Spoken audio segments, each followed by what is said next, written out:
Picture a theatre, a proper one.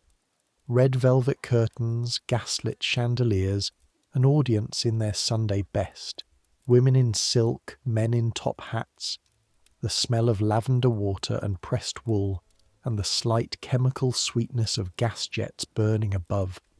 Now fill the stage with people who never asked to be there. A man 7 feet tall whose bones ache with every step. A woman whose skin has grown into patterns that Victorian doctors called extraordinary and everyone else called monstrous.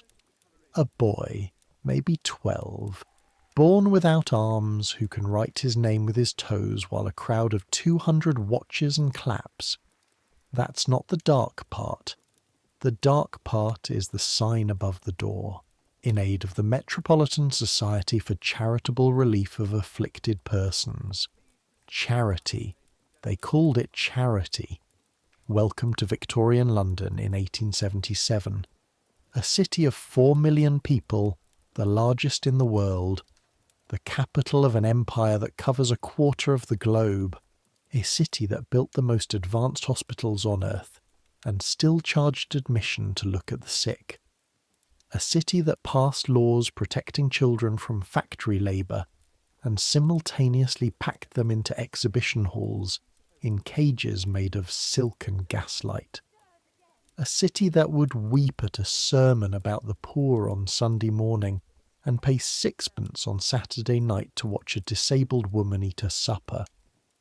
We're going back there tonight, not as visitors, not as audience members in the velvet seats.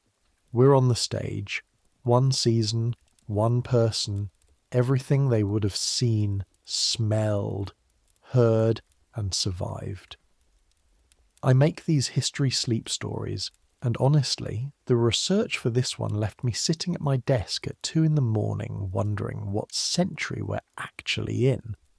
Because if you scratch the surface of Victorian charity, what you find underneath is something that should make you very uncomfortable. Whether that helps you sleep or keeps you awake is entirely your problem. Get comfortable. Here we go. You know the look before you know anything else. It starts at the eyes, a slight widening. A fraction of a second of pure involuntary reaction. Shock, or something adjacent to shock. Before the social machinery kicks in, and the person remembers themselves and looks away or down or slightly to the left, anywhere that isn't directly at your face.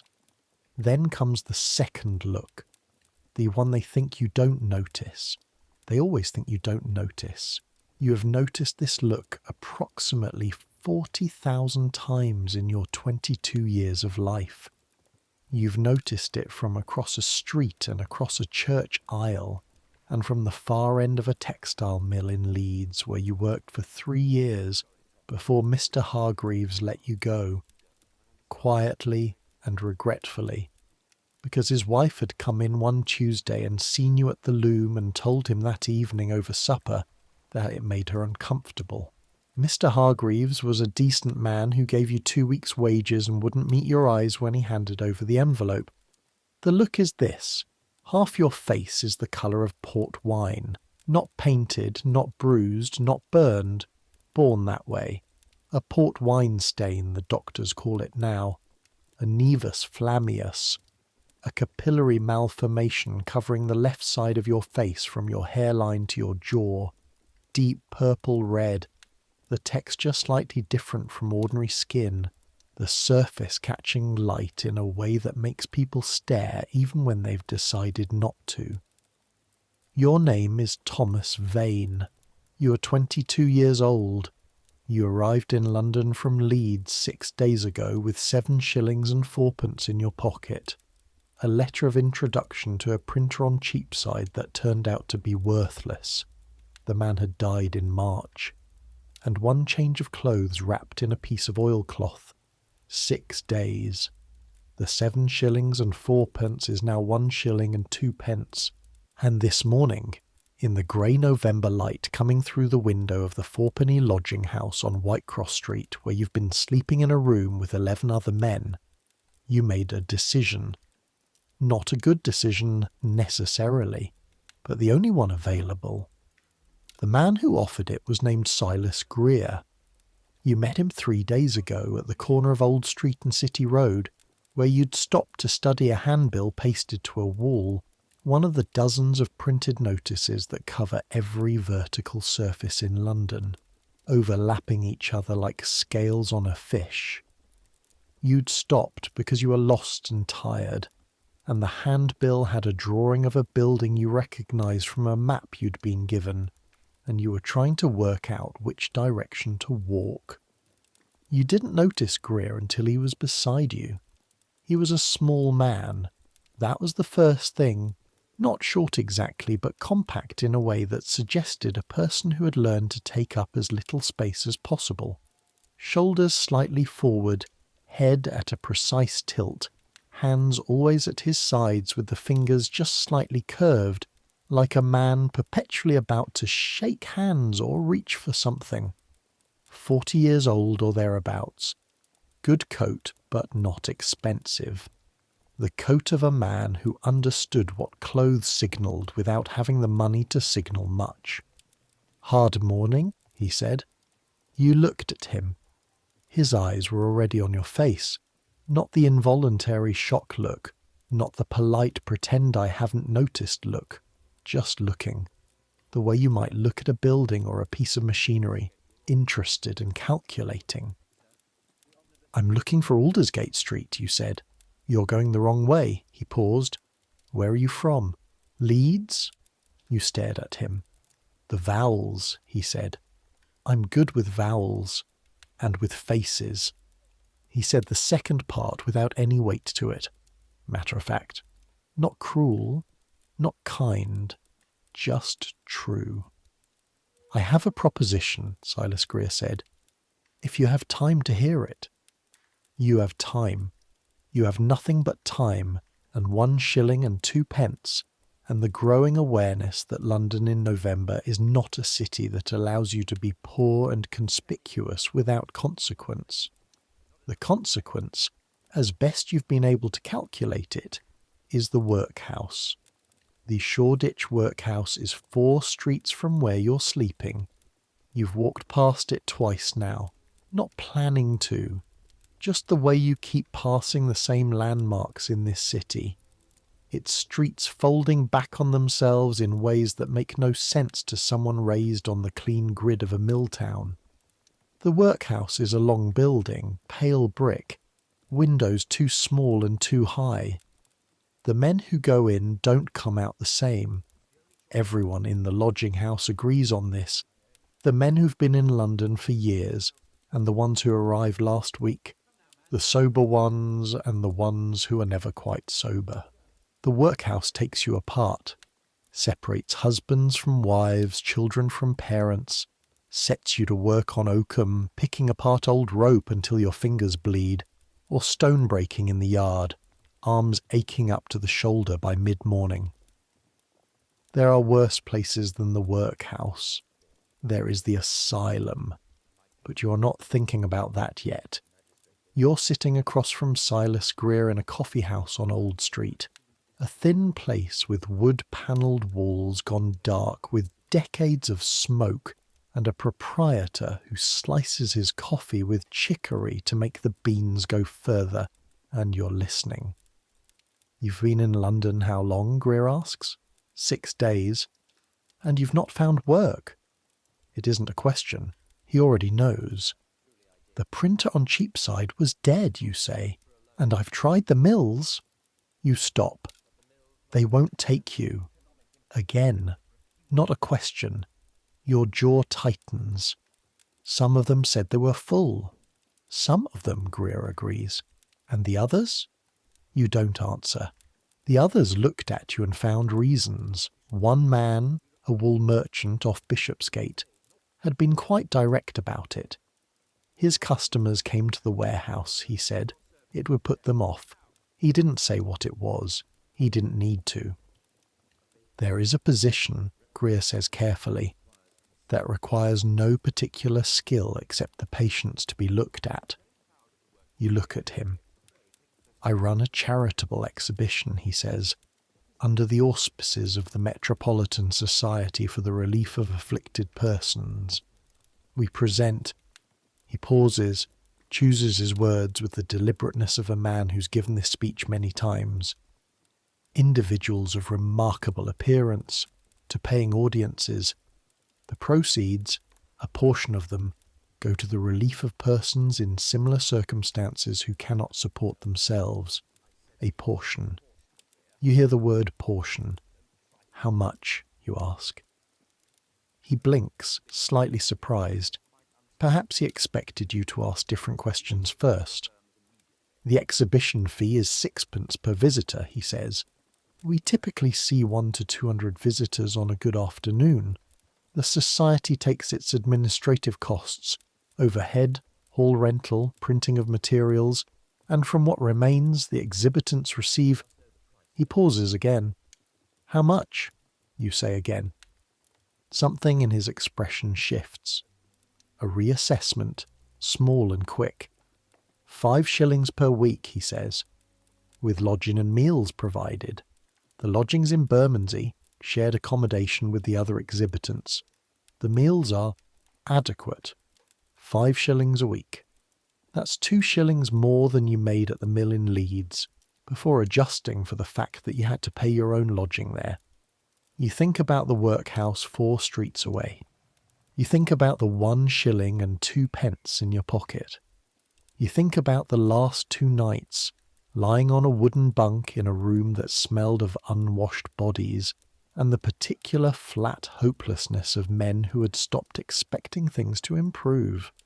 What would I have to do, you ask? Sit, Greer says. Stand. Walk a little sometimes if the audience wants to see. Answer questions if you're willing to, though it isn't required. Smile if you can manage it. He looks at you steadily. You'd be on display for 4 hours in the afternoon and 2 in the evening, 6 days a week. Sundays free for church or whatever you prefer, and you'd bill me as Thomas the Marvel, he says, or something similar. We find names of that kind go over better than real names. More professional. Professional. The people who come, you say. What are they like? Greer tilts his head. Respectable, he says. Mostly. Middle class. Families sometimes. Ladies of good standing who attend the exhibitions on charitable grounds. The Social Relief Society sends them tickets. Clergy. The occasional medical man who has a professional interest. He pauses. They're not cruel people as a rule.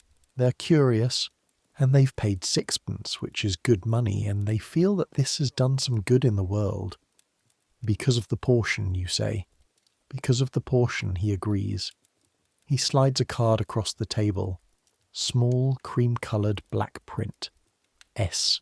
Greer, Manager Metropolitan Exhibition Hall, Borough in Aid of Charitable Society. Think about it, he says. Come Thursday if you decide yes.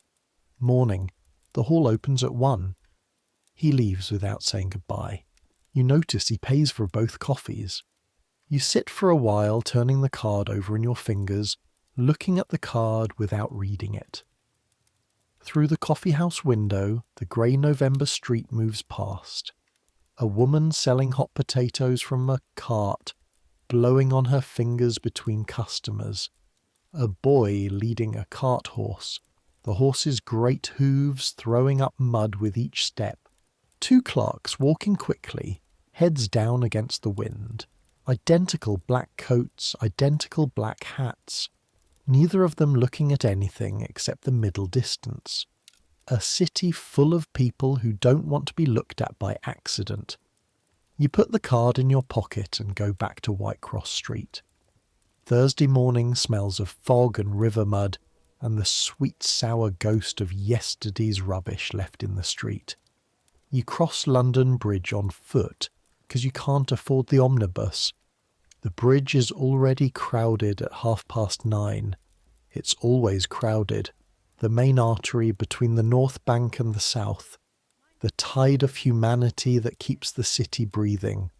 Clerks and carters and market women with baskets, a coffin being carried by 4 men in black, moving against the flow like a dark island in a stream.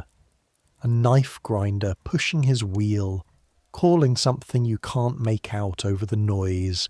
You keep to the right side of the bridge, where there's a raised walkway of sorts, slightly out of the main current of traffic. You've learned this trick in the past week. The city has its paths, its rules for moving. The people who've been here longest have internalised them so completely they couldn't explain them if you asked. But you can see them. The way experienced Londoners navigate. Left shoulder forward at this corner, cut through this court, never stop here, always stop there. A grammar of movement that takes years to learn. You are still learning. South of the river, Borough. The streets here are narrower than Cheapside, the buildings older, the sense of crowding more concentrated.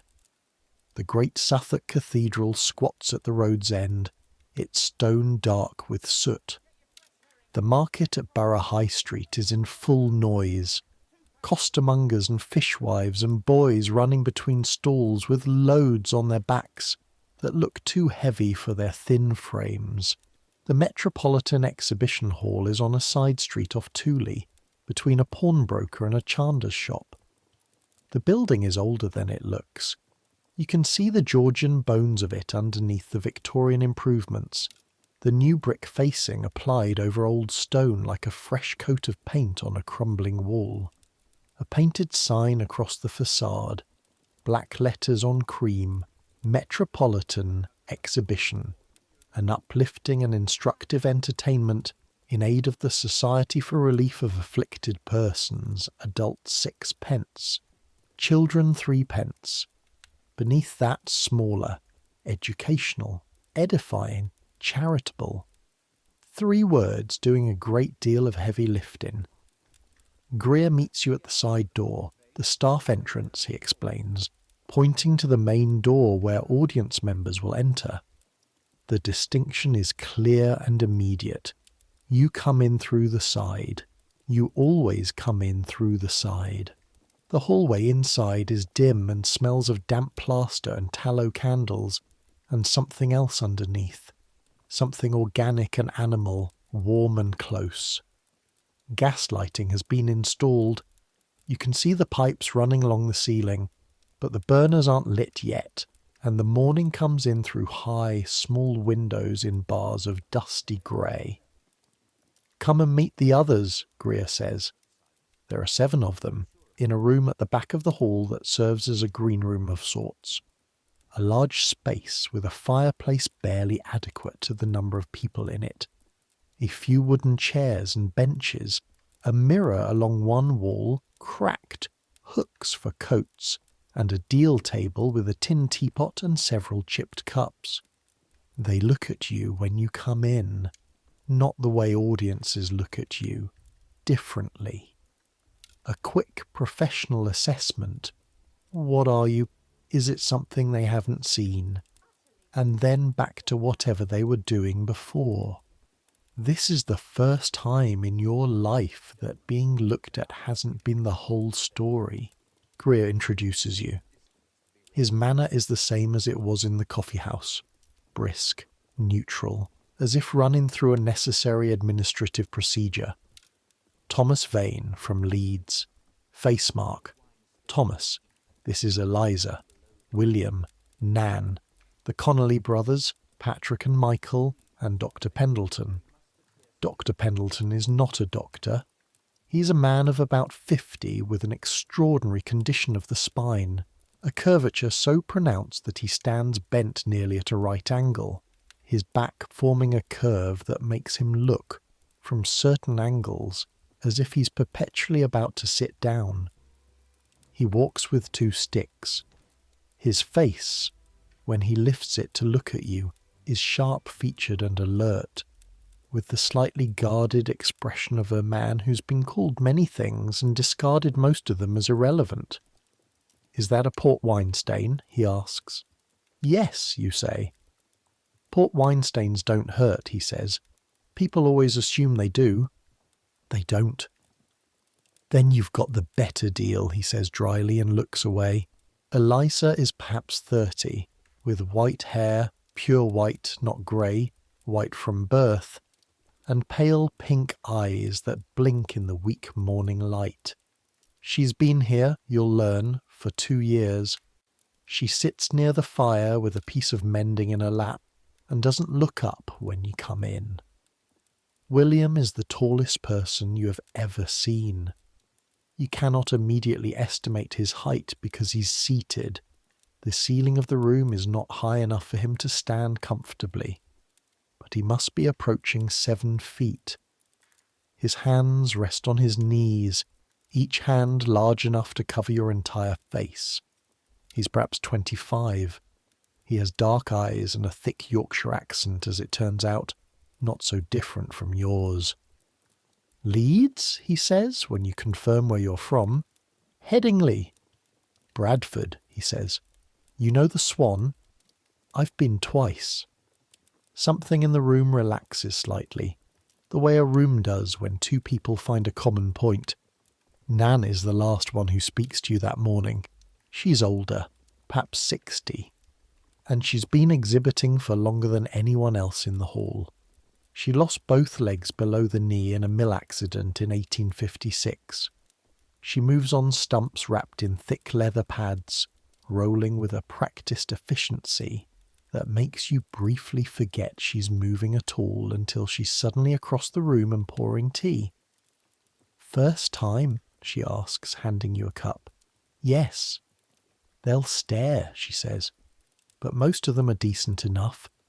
You'll get the occasional one who's not, but Greer handles those quickly enough. Doesn't want trouble during an exhibition. Does it? You start and don't know how to finish. Nan looks at you over the rim of her own cup. Her eyes are patient. Does it get better? You try. Yes and no, she says. You get used to it, it changes you. Whether that's better or not depends on who you were when you started. She sips her tea. You were working in a mill? 3 years. And before? My mother kept a boarding house.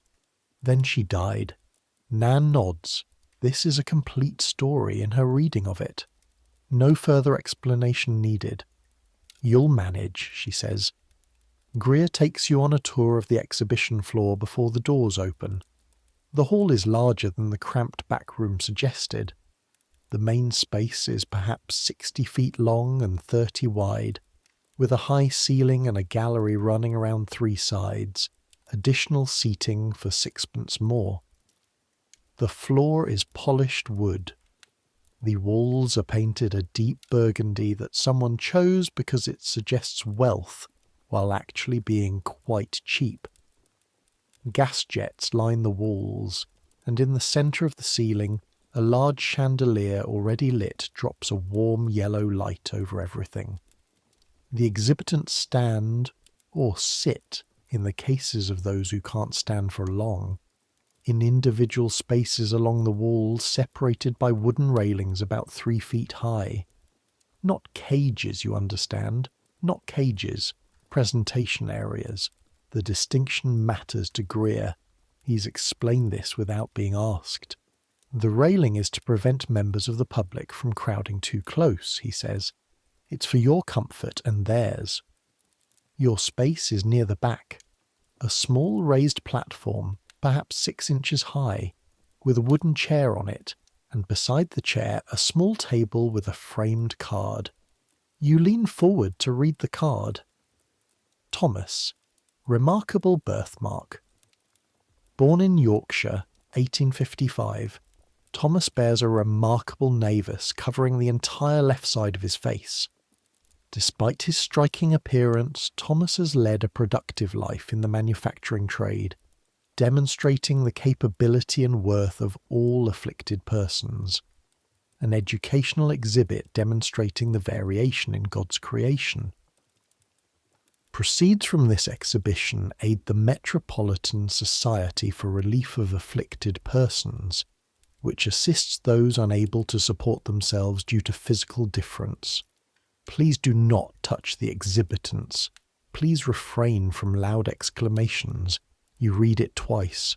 The card has compressed your 22 years into 4 sentences and called you educational. You put it back on the table. The doors open at 1. You can hear the audience before you see them. A murmur from the entrance hall, the shuffle of feet, a child's voice, asking something and being hushed by a mother, the sound of money, coins in a tin, the specific ring of sixpence on sixpence. And then the door from the entrance hall opens and the exhibition floor fills with light and noise and people.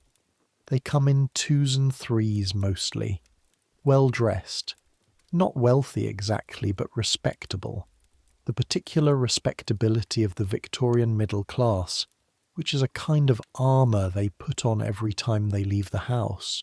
The women wear good wool dresses and bonnets. The men have top hats they carry rather than wear once they're inside. There are a few families with children. The children's eyes already wide and scanning the room, their parents' hands clamped firmly on their shoulders. You watch them come in from your raised platform. The first thing you notice is that most of them don't come directly to you. They start on the left side of the room, where William is standing, because William is impossible to miss. 7 feet of him rising above the railing with a card that says simply, "The Yorkshire Giant." And they cluster there first, necks craning. The children openly staring with the honest fascination of children who haven't yet learned what they're not supposed to feel. You watch a woman write in a small notebook. She's perhaps 40, plainly but well dressed, with the look of someone who considers herself a person of serious purpose. She writes something, glances up at William, writes again. William stands and smiles. He has a smile that must have cost him considerable practice, broad and easy and genuinely warm. And when he smiles, you see the women relax slightly, and the men who are calculating his height shift their weight and look at their shoes. The crowd moves down the room. Dr. Pendleton, bent over his sticks, nods to visitors. A man, a real doctor, you think, something in the way he carries himself, stops and speaks to him, and you see Pendleton answer with what appears to be exact clinical language. The posture of someone who's been examined and described so many times that he's become the best expert on himself. Eliza doesn't look up from her mending. The white curtain of her hair falls around her face. People stop, stare, and she continues sewing, and after a moment they move on, as if her indifference to them has resolved something uncomfortable. Nan moves between her table and her chair with her rolling walk, and you watch a small girl, perhaps 7, watch Nan with absolute attention, and then lean up to her mother and whisper something, and the mother look at Nan with an expression that is, as far as you can tell, actually moved, actually sorry, actually feeling something. Whether that feeling is useful to anyone is another question. Then the crowd turns toward you. You've been looked at all your life, but never like this.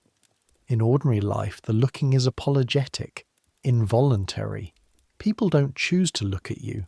They look, regret looking, look away, try to pretend it didn't happen. The whole transaction is saturated with discomfort, yours and theirs, a mutual distaste for the moment that makes both parties want it to end. Here, they've paid 6pence. They've come specifically to look. The transaction is complete. Permission has been purchased. The first group that stops at your railing is a couple in their mid-30s and their daughter, perhaps 10, in a white dress that must have taken somebody considerable time to iron this morning. The father, red-faced, thick-necked, the kind of man who carries his prosperity in the breadth of his chest, looks at you with the focused attention of someone reading a newspaper. His wife beside him, holds her reticule tightly and tips her head slightly to one side, as if adjusting her angle of observation. The daughter looks at you and says, "Does it hurt?" Her mother makes a sound, half correction, half apology, and the daughter looks at her with the expression of children who have said what adults were thinking. "It doesn't hurt," you say. Your voice comes out even. "You worked on this last night, lying in the bunk on Whitecross Street." Even voice. Clear, not aggressive, not pleading, not performing distress, just present. "Was you born like that?" the daughter asks. "Yes," you say. "Did God do it?" Her mother makes a sharper sound. "Clara." "I was born like this," you say to Clara. "Some people are born with brown hair and some with red and some with none. Some people are born with marks on their skin. It's just how it was." Clara considers this with the seriousness of a 10-year-old confronted with the new category of fact. "Can I touch it?" "No," you say. "Why not?" "Because it's my face," you say. The father laughs. He doesn't seem to mean anything unkind by it. It's the laugh of a man who found a piece of wit he didn't expect. And the mother takes Clara's arm and steers her away, saying something quietly and firmly that you can't hear. You watch them go. Your heart is hammering. You didn't know it would be this. You knew it would be difficult. But you didn't know it would feel quite so much like standing in the middle of a room where the room itself is looking back. The afternoon passes. 137 visitors, as Greer will tell you later, checking his tallying sheet with professional satisfaction. 137 times someone stops and looks at your face. Some of them speak, most don't. The ones who speak ask variations on the same questions. Does it hurt? Were you born like this? Can it be cured? Are you happy? One woman tells you about her nephew who has a birthmark on his shoulder, and how he swims in the sea at Hastings each August because the salt water is meant to help. She says this helpfully, as if providing useful medical information, not quite noticing that what she's describing is a birthmark the size of a coin on a hidden part of someone's body. A doctor stops, an actual doctor this time, with a small leather bag and the faint smell of carbolic, and asks if he may ask clinical questions. He is precise and courteous, and takes notes in a small book, and when he's done he says, "Extraordinary. The distribution of the capillary involvement across the trigeminal nerve pathway is exceptional. Thank you for your cooperation." He means it, actually. He thanks you. You can tell the difference. A man stops and says nothing, just looks. For perhaps 2 minutes, you count the seconds without meaning to, he stands and looks. He's perhaps 60, well dressed, with a face that gives nothing away. Then he nods once slowly and moves on. You have no idea what the nod meant. A woman cries, not loudly, not theatrically. She stops at the railing and looks at you, and tears run down her face silent, and she presses her handkerchief to her mouth and looks and looks. Her companion, another woman, slightly younger, touches her arm and says something. The crying woman shakes her head. She never says anything to you. Eventually she moves on. You think about her for a long time afterward. Greer does not explain the finances of the exhibition to you. You work them out yourself. 137 visitors, 6pence each. That's 68 shillings and 6pence. Call it £3, 8 shillings. That's one afternoon. The hall is open 6 days a week. Call the average attendance 100. 2 sessions a day, afternoon and evening, with evening attendance roughly a third of the afternoons. Let's say 400 visitors a week on a conservative calculation. 400 visitors at sixpence each, £10 a week. Greer's operating costs are hall rental, staff wages, coal for the gas, print materials, and the charity levy. He has 7 exhibitants. He pays them 5 shillings each per week. That's 35 shillings, less than £2. He has 2 young men who act as attendants and keep order. They're paid perhaps 10 shillings each, 20 shillings. Hall rental, you don't know, but the building isn't prime. Call it 30 shillings. Print materials, coals, another 20 shillings. Total costs, roughly £5. Revenue, £10. Remaining profit, £5. The charity levy, the portion that goes to the Metropolitan Society, you'll discover is 10% of net takings after costs, just under £3, of which Greer forwards 2 and keeps 1 for administrative fees. So the mathematics of Victorian charitable exhibition looks like this. A disabled person is paid 5 shillings a week to be looked at. A charity receives £2. A showman keeps £3, and everyone calls it charity. You work this out sitting at the deal table in the back room on your first Wednesday evening, while Nan watches you add figures in the margin of a newspaper with a stub of pencil. You're doing the accounts, she says. Yes. And? He's keeping most of it. Yes, Nan says. She pours more tea. The teapot is almost cold, and the tea that comes out is brown and slightly bitter. You could leave, she says. I know. But the alternative is worse. Yes, she says again. That's why we're here. She wraps her hands around her cup. Her hands are large and calloused, hands that worked for 30 years before the accident, and they hold the cup with the careful deliberateness of someone accustomed to doing everything carefully. It's better than it was, she says. Before there were halls like this, we were on the streets, begging, or in the workhouse, which is... She doesn't finish the sentence. At least here there's a fire and regular meals and nobody hits you. That's a low bar, you say. Yes, she agrees.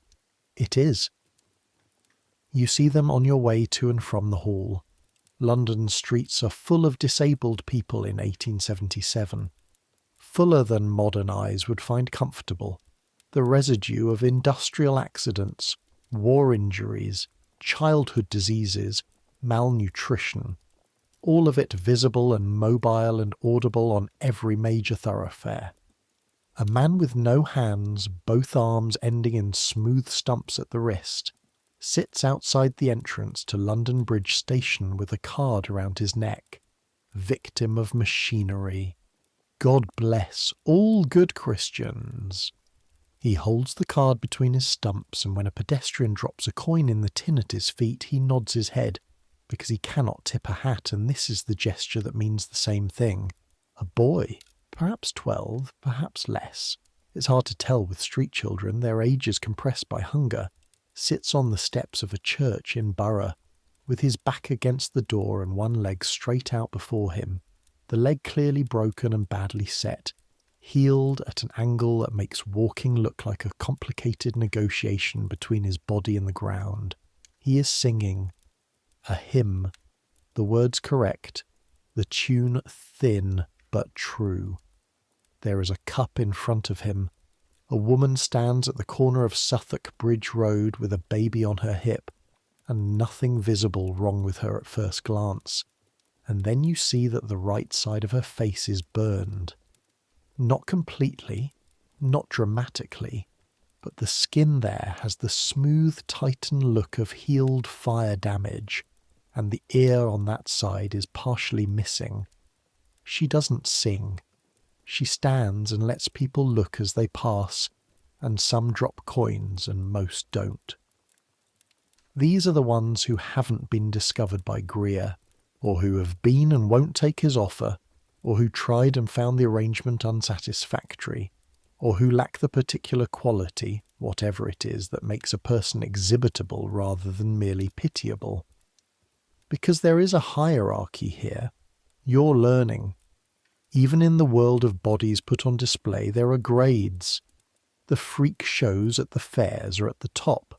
The theatrical model, where the exhibitant is glamorized and given a history, sometimes fabricated, and a name, always fabricated, and presented as extraordinary rather than unfortunate. These command the highest prices and provide the best income. Greer's charitable exhibitions are in the middle, the veneer of respectability, the pretense of benevolence. The exhibitants are presented as objects of charitable concern rather than wonder, which means they're differently dehumanizing in ways that are harder to identify and therefore harder to resist. The street beggars are at the bottom. No manager, no protection, no fire in the back room, no regular wages.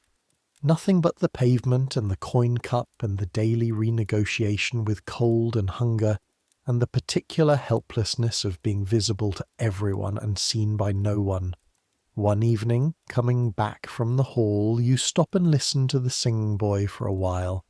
He has the kind of voice that starts thin and opens up. What it would sound like with proper food and warmth and air behind it, you can only imagine. When he finishes the hymn, there's a silence of a few seconds, and in that silence you put tuppence in his cup. It's more than you can afford. Approximately 12 minutes' wages at your current rate. He looks up at you. His eyes go to your face. The look. Always the look. And then do something unexpected. He meets your eyes. "Thank you," he says. His accent is London through and through, East End or thereabouts, every vowel flattened to the cobblestones. "What's your name?" you ask. "Billy," he says. "Thomas," you say. He nods. He looks at your face again, not with the stare of the exhibition visitors, but thoughtfully, the way a person looks at something they're trying to understand. "Does that hurt?" he says, and just like the little girl Clara at the exhibition, he says it straight, without the social scaffolding adults use to make the question more acceptable, and therefore without the condescension. "No," you say. "Mine does," he says, gesturing at his leg, "when it's cold." "I'm sorry," you say. He shrugs. A child's shrug, carrying a man's weight. You walk on. Patrick and Michael Connolly are twins. This is not by itself remarkable. There are millions of twins in the world. Patrick and Michael Connolly are twins who are connected at the hip, a lateral fusion of the pelvis and lower spine present from birth, which means they walk in a curious sideways step, Patrick always to the left of Michael, Michael always to the right, and have, in 28 years, never been further from each other than the length of their shared body. They were born in County Clare. Their mother, a practical woman who had 6 other children and a farm to manage, decided within the first week that they were going to live or they were going to die, and either way she wasn't going to treat them differently from the rest. She treated them differently anyway. She had to, in the practical matters of how you dress 2 children connected at the hip, but in spirit, in the essential sense of whether they were welcome and valued, she held the line. She was a good woman, Patrick says. He's the left one. He's also the one who talks more. She was, Michael agrees from the right. Michael agrees with everything Patrick says, but not emptily. With the concurrence of someone who has had 28 years to decide whether he agrees, and usually does. They came to England when they were 19. There was no work in Clare, and the priest said London was the place, and so they came. They worked for 6 months in a meat-packing facility in Smithfield, before the manager realised that having twins attracted stares, and therefore slowed the work and asked them to leave. Then there was a pub in Islington that used them as a curiosity for a few months, not exhibiting them formally, just employing them where customers could see them, which is a lower form of the same thing. and then Greer found them at fair in Rotherhithe and made his offer. Better than Smithfield, Patrick says when you ask him, on your 4th day, how he feels about it. Bit worse than the pub, Michael says. The pub had better beer. The pub had better everything. But the landlord was terrible, Michael agrees. They communicate in a kind of shorthand that sounds from the outside like two people finishing each other's sentences, but is actually something different. A conversation conducted by people who have never had the experience of being alone and have therefore developed their privacy differently from other people. Not in solitude, but in a shared interior that excludes everyone else. You watch them in the exhibition hall and find it harder to watch than anything else. Not because of the physical reality of their shared body, you've adjusted to that within 2 days, but because of the specific texture of how they're looked at. The audience at the exhibition is, as Greer said, mostly decent, mostly respectful in the ways that Victorian respectability allows. They stare, but they stare with the stare of people who believe they're there for a good reason. Except with Patrick and Michael. Something about the Connolly brothers unlocks a kind of speculation in people that they don't usually allow themselves. You can see it happen. The face going from polite curiosity to something more active, more invasive. People wonder, audibly in whispers not quiet enough to be private, about specific aspects of the brothers' physiology that are not their business and never were, and that the brothers have been answering with decreasing patience for 28 years. One afternoon, a man, perhaps 50, prosperous, accompanied by his wife who keeps a fixed and determined smile, leans over the railing and asks Patrick in a lowered voice that carries perfectly well, "Do you, feel what the other one feels? In the corporeal sense?" Patrick looks at him for a long moment. "You mean pain," Patrick says at full volume. The man flushes. "Among other things," he says. "I feel everything he feels and he feels everything I feel," Patrick says, including the desire for people to mind their own business. The man's wife smiles. Her smile broadens. She pulls him away, still smiling. "You get used to that one," Michael says when they're gone. "Do you?" you ask. "No," says Patrick. "Not even slightly," agrees Michael. Every Thursday afternoon, a group of women from the Metropolitan Society arrives at the exhibition. There are usually between 4 and 8 of them. They come in a private cab paid for by the Society. They're dressed well. Not ostentatiously, but well in the considered way of women who have thought carefully about what their clothes communicate and decided they should communicate philanthropic seriousness. Dark colours, good fabric, no ornamentation that could be characterised as frivolous. They carry notebooks. They're kind. You need to say this first before anything else. They're genuinely, sincerely kind. They believe in what they're doing. The woman who leads them, Mrs. Harriet Calloway, 55, with silver hair and the precise diction of someone raised to believe that words should do exactly what they say, has been working for the Society for 11 years. She has helped, in that time, to establish a small fund that pays lodging costs for disabled persons who cannot afford the workhouse alternative. She has lobbied, politely, through the correct channels, for legislative attention to the conditions of disabled workers in factories. She has done this without pay and largely without recognition, which speaks well of her, and every Thursday she comes to look at you, not specifically at you, at all of the exhibitants. She moves down the room with her notebook open and makes observations, not cruel ones, concerned ones. She notes whether Eliza looks well, whether Nan's pads are wearing out, whether the Connolly brothers have been provided with appropriate seating. She speaks to each of you briefly and asks how you are. "How are you, Thomas?" she asks on your second Thursday. "Well, thank you," you say. She looks at your face with the attention she gives everything. Serious, sustained, genuinely engaged. "The stain seems very uniform," she says. "Has a doctor examined you recently?" "Not since I was a child." "I should like to arrange for a physician to have a look. There have been some advances in understanding of such conditions." She writes something in her notebook. "For our records, you understand. We like to maintain proper medical documentation of the exhibitants." Records. Documentation. You try to locate the thing that makes you feel as if you've been measured for a filing cabinet. "For your benefit," she adds, meeting your eyes with the practiced directness of someone who's had this unspoken conversation before. "I want to be clear about that. The documentation serves our advocacy work.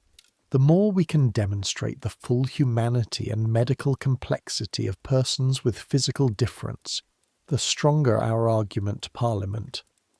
Parliament. You think about Parliament, its red benches, its long debates, its distant machinations, and try to feel how a documentation of your face might, through some long chain of cause and effect, affect anything.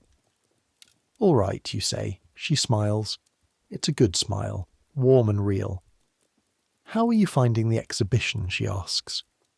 "Strange," you say, "but bearable. Mr. Greer tells me you've settled in quickly." "Mr. Greer is pleased," you say carefully. Something shifts in her expression, a slight narrowing, a question that forms and is then placed in the category of things to examine later. "Do you have any concerns about the arrangement?" You think about the arithmetic you did in the back room. 5 shillings out of £10. "I'm grateful for the work," you say. It's true, as far as it goes. She writes something else in her notebook and moves on to William. After the ladies leave, Nan appears beside you. She has a way of materializing at significant moments that you've noticed before. "You didn't tell her about the money," Nan says. "No. Why not?" You think about it.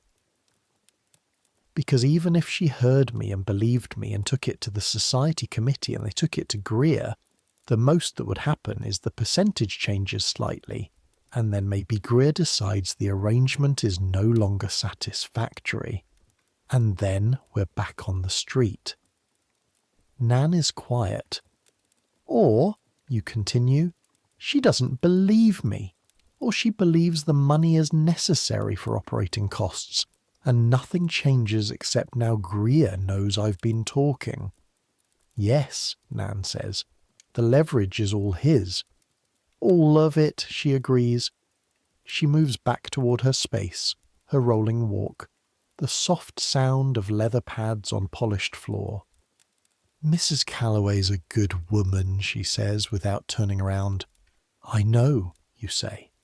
"But good women," Nan says, "can only do what the world allows good women to do." 18 days in. It happens on a Tuesday, on an afternoon when the attendance is lower than usual. Perhaps 80 people, spread thin through the hall, the clumps of visitors less dense, the spaces between them longer. Spaces between crowds are more dangerous than the crowds themselves. You've learned this. In a crowd, people regulate each other. The presence of strangers enforces a certain social standard, because to behave badly in front of witnesses is to be witness behaving badly. But when the crowd thins, the witnesses thin with it, and some people lose the break. The man is perhaps 35. He's come alone, which is already unusual. Most of the solo visitors are medical men or journalists or clerks who've been given tickets by the society, and they have a particular professional affect that distinguishes them. This man has a professional affect of the wrong kind, the effect of someone performing competence they don't quite have, the slightly too loud footsteps, the tilted back head. He smells of spirits. Not drunk, not quite. But the specific gravity of someone who's had 2 glasses and is currently experiencing the confidence of that without yet experiencing the consequences. He stops at your railing. He looks at your face in the inventory way. Left side to right side, the stain, the intact side, back to the stain. And then he looks at you, meaning the rest of you, the posture and the clothes and the height. Strong lad, he says. He pauses, decides against the word he would want to use, substitutes another, for an exhibited person. Thank you, you say. Your voice is flat. Must be useful. Being strong. He leans slightly on the railing. Must make it easier. The rest of it. The rest of what, you ask? He gestures vaguely at your face. The gesture contains everything he hasn't said. I work here, you say, like any other work. Right, he says, except you're... Another pause, another word not quite said. Exhibited. That's right. And people pay to see you. They pay to support the society, you say. He smiles. It's the smile of a man who finds something amusing that isn't meant to be amusing. Come on, he says, lowering his voice. Between us, you know what this is. He leans further on the railing, close enough now that you can smell the spirits properly. Whiskey, cheap whiskey, the kind that comes in a bottle with no label. It's a show, he says, same as the fairs. Dolling it up with charity doesn't change what it is. You sit there and people come and look at your... He makes the gesture again. Your face. And they pay 6pence, and somebody pockets most of the 6pence. His voice has gone reasonable, almost sympathetic. You're the monkey, he says. They're watching the monkey dance. Your hands at your sides close. You think, you're right. And you've come here and paid your 6pence, which makes you part of it. So which of us is the monkey? You don't say it. Because you've known since before you came here, that the rules of the exhibition are specific. You sit. You stand. You answer questions if you choose. You don't provoke. You especially don't provoke the paying customers, because Greer's income depends on the word of mouth of paying customers, and even if the man in front of you is wrong in every moral sense, Greer's income is what keeps you off Whitecross Street. I think you should move on, you say. The man's face tightens. He doesn't like being dismissed. I'm just saying what everyone's thinking, he says. Please, you say. You could say thank you, actually, for the 6pence.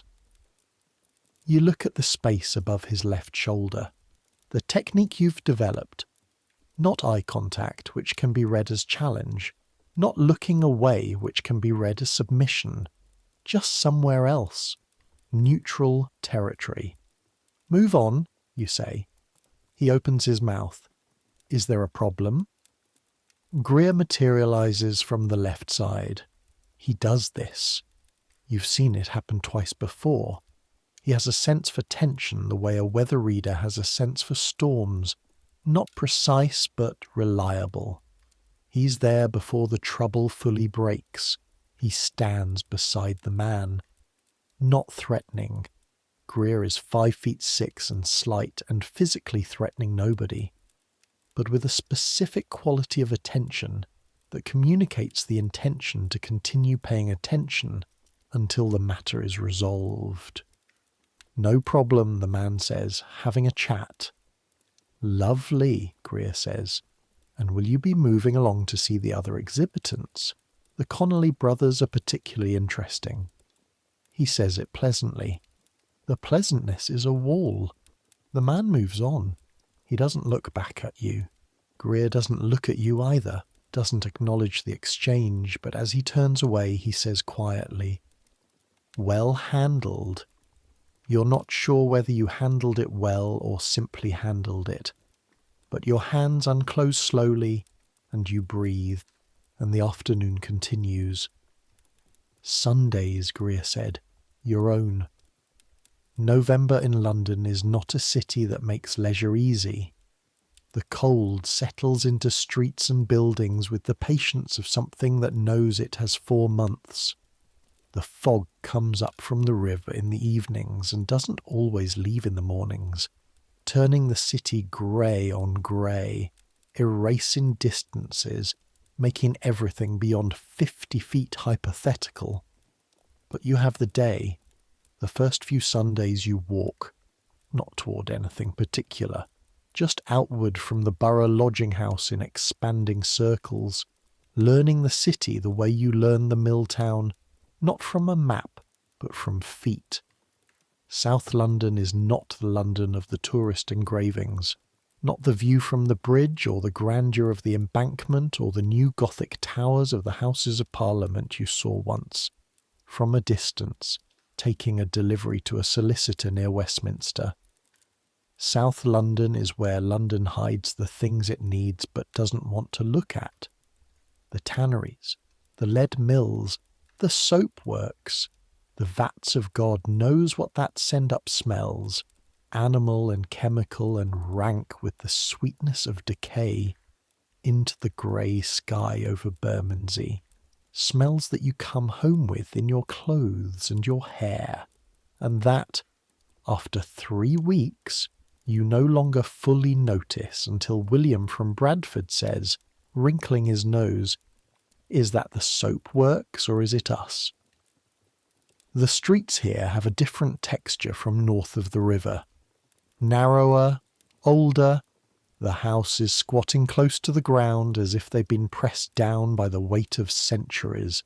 Children play in courts and passages, their voices bouncing off the walls with a reverberant clarity that seems too bright for the ambient grey. Women sit on doorsteps with mending or shelling peas into bowls, working and watching simultaneously. Old men smoke on corners. There are dogs everywhere. South London dogs are thinner than North London dogs and more knowing, having learned that the city is divided between those who drop food and those who will kick them, and having developed an accurate sense of which is which. You find Bermondsey Market on your 3rd Sunday.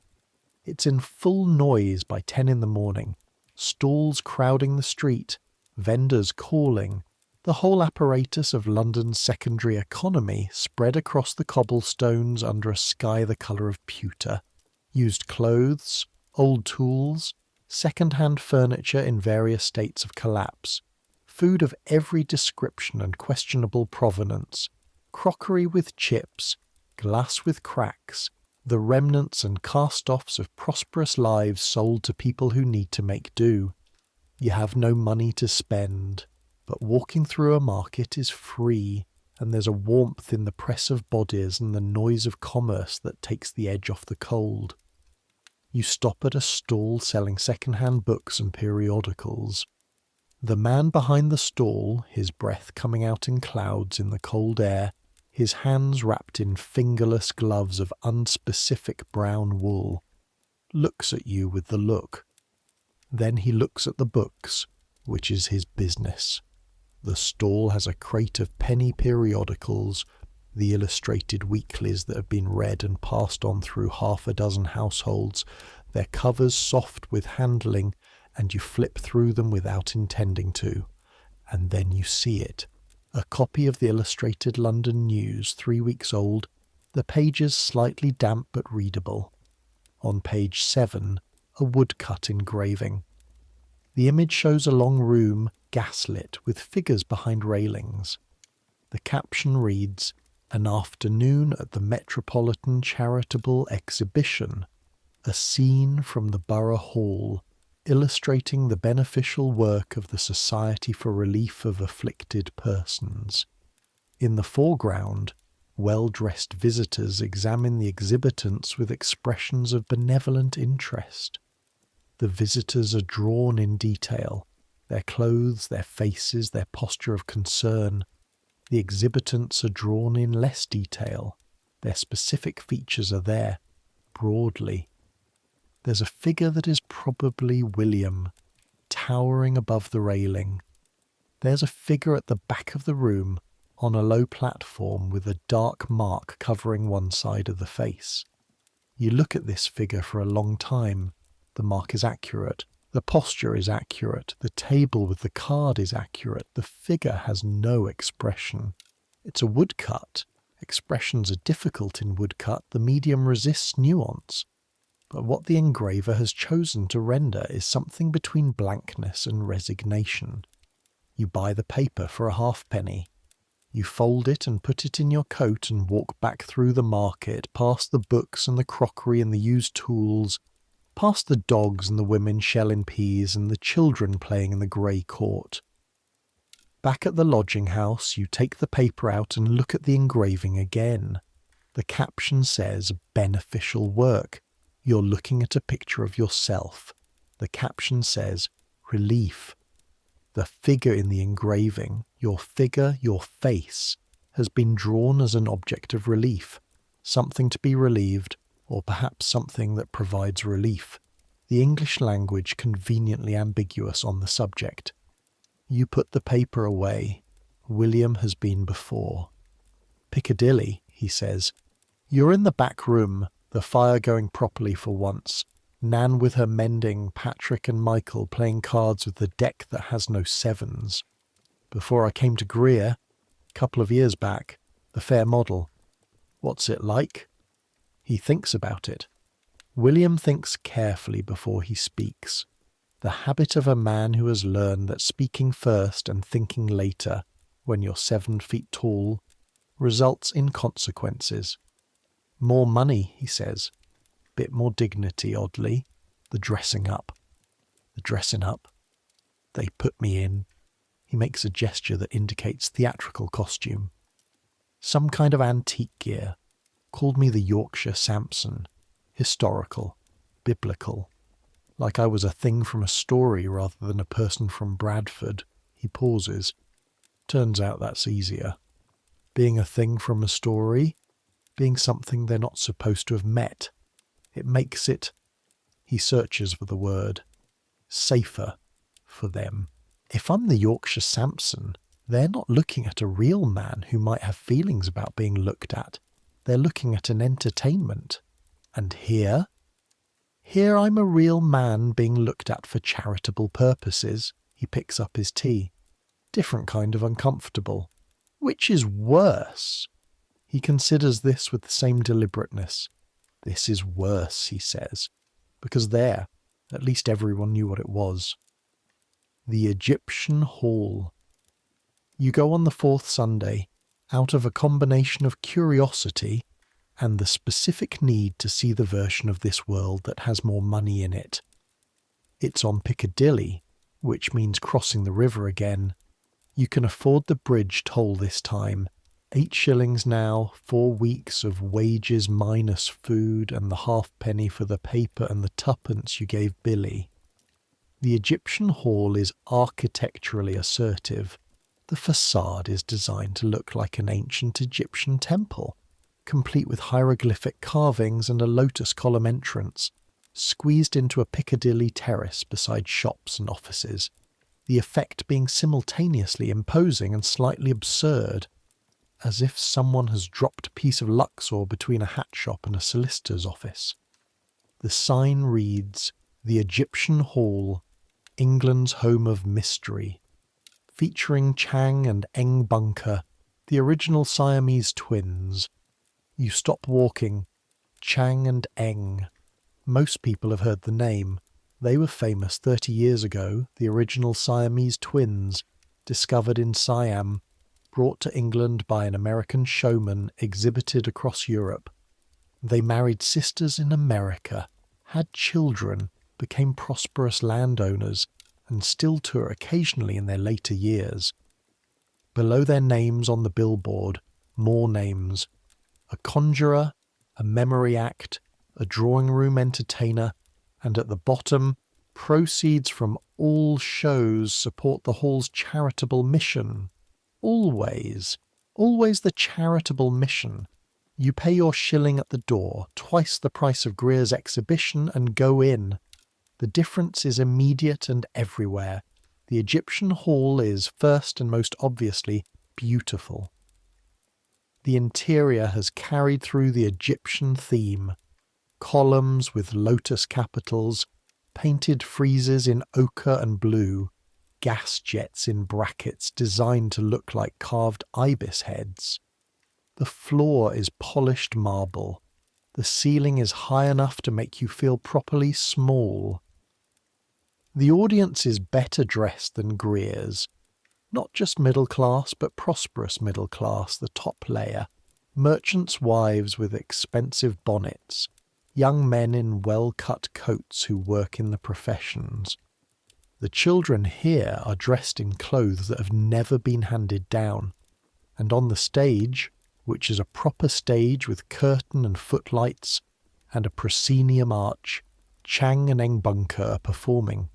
They are old. You hadn't expected that. The broadsheets always show them as they were 30 years ago, young and exotic.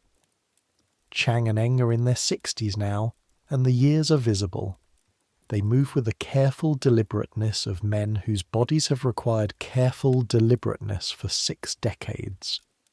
They're dressed in formal evening clothes, not exotic costume, and they perform a series of feats, card tricks, balancing acts, a demonstration of synchronous movement that is remarkable, not because it's spectacular, but because it's precise, the precision of long practice.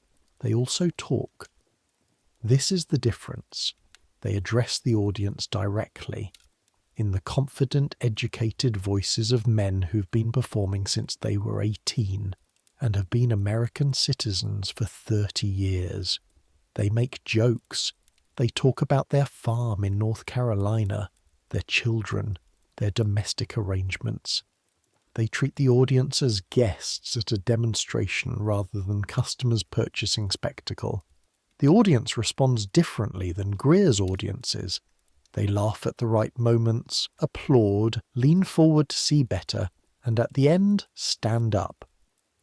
It is unmistakably a performance they consider themselves to have attended, rather than an exhibition they have witnessed. Afterward, in the lobby, you overhear 2 women discussing what they've seen. Remarkable men, the first woman says, the adaptability, the sheer will required. And so cultured, the second adds. The accent surprised me. American, the first says. They've been in America for 30 years. Still, the second says. Still. Still remarkable. Still notable. Still surprising. The still of a people constantly surprised that disabled or different people are cultured, adaptable, possessed of will. You walk back through the lobby, past the illustrated programmes for sale at 3p each, into the Piccadilly evening, where the gas lamps are coming on in the fog and the street is full of people in good coats. You think about William's description. Easier to be a thing from a story. Chang and Eng have made themselves a story. They control the story. They decide what the audience sees, how they're described, when to make jokes, and when to be serious. Their manager still makes most of the money.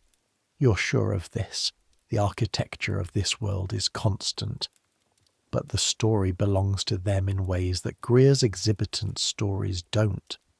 Is that better? You're not sure. But on the way home, crossing the bridge in the lamplit fog with the river dark and muscular beneath you, you find yourself thinking, I want to decide what the card says. You do something about the card on Monday. It's a small thing, possibly nothing, but you do it. You arrive at the hall in the morning before the others, when the gas hasn't been lit and the only light is from the cloudy windows. Grey, London morning light.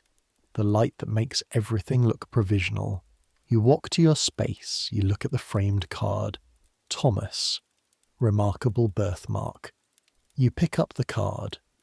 You take it to the back room, where there's a pen and ink that Greer keeps for administrative purposes, and a sheet of paper. You sit at the deal table and write. It takes you 3 drafts. The first is too angry. The second is too apologetic. The third is the thing you actually mean. Thomas Vane, 22, from Headingley, Yorkshire. I was born with a port wine stain covering the left side of my face. It does not hurt. It cannot be transferred to others. It has not prevented me from reading, writing, working in a textile mill for 3 years, travelling to London, or being present in this room. I am not an object of charity. I am a person who requires employment like any other person. Donations to the society are welcome. You read it back. Then you rewrite the card in a cleaner hand. Your handwriting is good, you were taught properly, and replace the old card with the new one. You put the old card under your chair. The doors open at 1. Greer notices at 2. He's been making his rounds, checking each exhibitant, the routine check he does twice each session. He comes to your space, looks at the card, reads it, and is still for a moment. Then he looks at you. "When did you write this?" he says. "This morning." "I see." He picks up the card, holds it. His face is doing the calculation you've learned to recognise. Weighing outcomes, assessing costs and benefits, moving pieces across a board that has more dimensions than it appears. "Thomas is a perfectly good name," he says finally. "Yes," you say. "It's mine." Another pause. "I'd like you to keep the society donation request," he says. "I did," you say. He looks at the card again, then back at you. "Don't remove the medical description entirely," he says. "The doctors who come find it useful." "I've described it accurately," you say. He looks at the card one more time, then he puts it down. He doesn't replace it with the original. He walks away. You breathe. From across the room, Nan, who's been watching all of this over her mending, gives you a small nod. The afternoon continues. The doctor who comes most regularly is named Dr. James Harker. He's perhaps 50, with a close beard going grey, and the particular economy of movement of a surgeon. No gesture without purpose, no word without intent. He carries a black bag that he never opens in the exhibition hall. He comes on Tuesdays and Thursdays and always in the afternoon session. He is specifically interested in you. Not exclusively. He speaks to all the exhibitants, Pendleton with particular frequency, the two of them conducting conversations that venture into terrain so technical you catch only 1 word in 5, but he returns to you. The stain shows remarkable regularity, he tells you on the 3rd visit, pen already out. The distribution maps almost perfectly to the ophthalmic and maxillary divisions of the trigeminal nerve. Have you ever had ophthalmologic symptoms?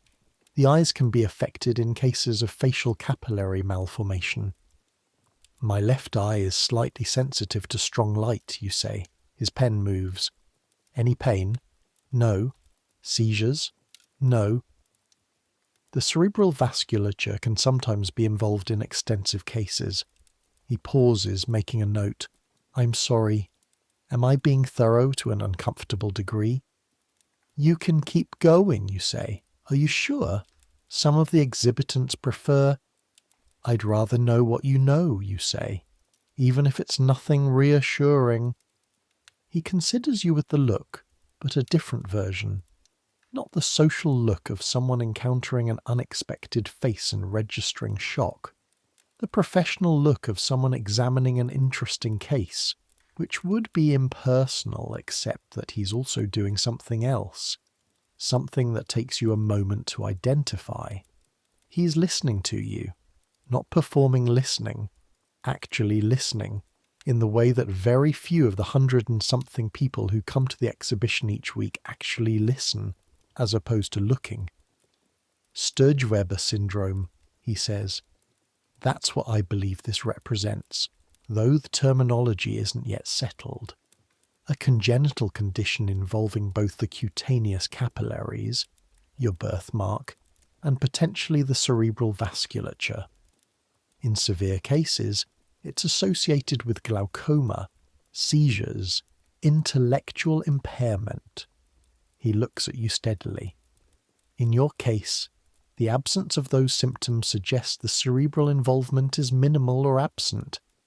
You are fortunate if that word is applicable here. I'll take fortunate, you say. You should know, he says carefully, that there is nothing that can be done about the stain itself at present. No treatment. Nothing that would... He pauses. Make it go away, you say. Yes. I know, you say. People have told you otherwise. My mother took me to 3 doctors when I was a child. One of them recommended weekly applications of vinegar and camphor. One recommended prayer. One said he'd never seen it before and asked her to come back the following week so he could show his colleagues. Dr. Harker closes his eyes briefly. The vinegar and camphor did nothing except smell terrible, you add. No, he says, it wouldn't. He writes something in his book, a long passage, longer than he usually writes. Then he looks up. I would like to write a paper, he says, about this condition, about the range of presentations, the cases with severe neurological involvement, and the cases like yours, where the external mark is extensive but the systemic involvement is minimal. With your permission, I'd like to cite you by first name only, if you prefer. With my permission, you say. Yes. You're the first person who's asked, you say. He holds your gaze. I'm aware, he says quietly, that the whole structure of this, he gestures toward the exhibition hall, the visitors, the mechanism of the show, operates without asking permission. I want to be clear that my interest is separate from that structure. You think about this. Write the paper, you say. First name only. He nods, writes something, and stands. Thomas, he says, if you're ever in need of work, legitimate work, I run a clinic in Whitechapel. Not, he pauses, choosing words carefully, not exhibiting. Administrative work, possibly some assistance with patients. I have patients with conditions that cause them to be poorly received at other clinics, and having someone at the desk who understands, by experience, the nature of that might be useful. He says it carefully, not condescending, not pitying, just offering something. You think about the arithmetic. 5 shillings a week at the exhibition. You don't know what administrative work at a Whitechapel clinic pays, but probably not more. I'll think about it, you say. Good. He touches the brim of his hat. Tuesday next, he goes. You write Dr. Harker's clinic address in the margin of the newspaper you've been carrying in your coat. Whitechapel Road, near the hospital. You fold the paper carefully and put it back. His name was George Marsh. You learn this from Nan on a Wednesday evening in the back room when the cold has finally forced the fire to be built properly, and the 6 of you are sitting around it in a loose arc, warming hands and feet after the session. There was a man here before you, Nan says. Not addressing you specifically, she's talking into the fire. Before you came, large man, northern, same kind of... She pauses, marking, hemangioma on the neck and chest, George Marsh. What happened to him? William asks. He stopped being able to perform, Nan says. Not dramatically, just gradually. You could see it happening. He'd been doing it for 4 years when I arrived, and by then he was... She searches. He'd gone quiet. Not angry quiet, just empty quiet. Sitting on the platform and looking at the middle distance while people looked at him, and not really registering them anymore. Greer noticed, says Patrick. Greer notices everything, Nan says. He gave George a warning, said his engagement was suffering, that he needed to be more present, that the visitors were commenting. The visitors, Michael says flatly. Greer's business depends on the visitors, Nan says without defending it. What did George do, you ask? Nothing. He got quieter. Greer gave him 2 weeks' notice in February. 4 years ago, she pokes at the fire. I gave him what I had, which was 2 shillings and some bread. He took it and went. Where? Eliza asks. She's been quiet until now, her white head bent over the mending. I don't know, Nan says. I've thought about it. He had no family in London, came from Lincolnshire. He had no skills that the city needed without the face making things difficult. Nobody speaks. The workhouse, probably, she says, or the streets. The fire crackles, the coal shifts. Outside, somewhere, a cart passes. The horse's hooves on cobblestone, the driver shouting something at something else. London continuing its nighttime negotiations. You think about George Marsh, the empty quiet, the warning from Greer that this was a job requiring you not to have been emptied out by the job. How do you not let it do that, you ask Nan? After, you do the arithmetic, after 23 years. She's quiet for a moment. In the firelight her face is all plains and shadow, the deep lines around her eyes, the grey in her hair that was already grey when she came here. I decided, she says slowly, that what they see is not me. They come and they look and they see the legs, or the absence of the legs, and they make up a story about who I am from that. And the story they make up is their story, not mine. It has nothing to do with me. But you're here, Patrick says, present for it. I'm present the way a craftsman is present while their tools are being used, Nan says. The hammer doesn't suffer because it's being used to drive nails. The suffering is, she pauses, when you let the story they're telling become the story you're telling yourself. And you never do that, Michael asks. I didn't say that, Nan says. She goes back to her mending. The conversation moves to other things. A particularly difficult visitor Patrick handled that afternoon. A problem with the hall's heating that Greer has been promising to fix for 2 weeks. But you lie in your bunk that night and think about George Marsh, the empty quiet, the February notice, the 2 shillings and the bread. The thing about the exhibition, the thing specific to the charitable model, to Greer's version of this world, is that it offers you just enough. Enough to eat, enough to be warm, enough to keep the workhouse at bay, not enough to leave. Because 5 shillings a week, with lodging included, saves nothing. You've been here 4 weeks and you have 1 shilling and 7 pence saved, which is barely enough for 3 nights on Whitecross Street. The exhibition is not a trap with walls, it's a trap with precisely calibrated economics. You are free to leave, technically, in the way that any person is free to walk into the November streets with 1 shilling and 7 pence and no references, and a face that closes most employment doors and see what happens. You are not free to leave. The 3rd Sunday of December, the frost has come, the kind that arrives at night and doesn't quite leave during the day, that stays in the shadows of buildings and in the ruts of streets that haven't seen direct sun since October. The river smells of cold and iron. Your breath comes out in clouds. Eliza finds you in the morning. She's been quiet since you arrived, present but interior, the white hair and the pale eyes turned inward. But this Sunday morning she knocks at your door at 9:30, which is unusual, and asks if you want to walk. Where? You ask. Up, she says. She leads you across London Bridge, north, through the city, through streets you half know by now, the coffee houses and the printing houses and the great insurance buildings of Lombard Street, and eventually into the shadow of something vast. St. Paul's Cathedral. You've seen it from the South Bank, from the bridge, from dozens of angles. You haven't been inside. We're going inside, you say? Above, she says, the dome.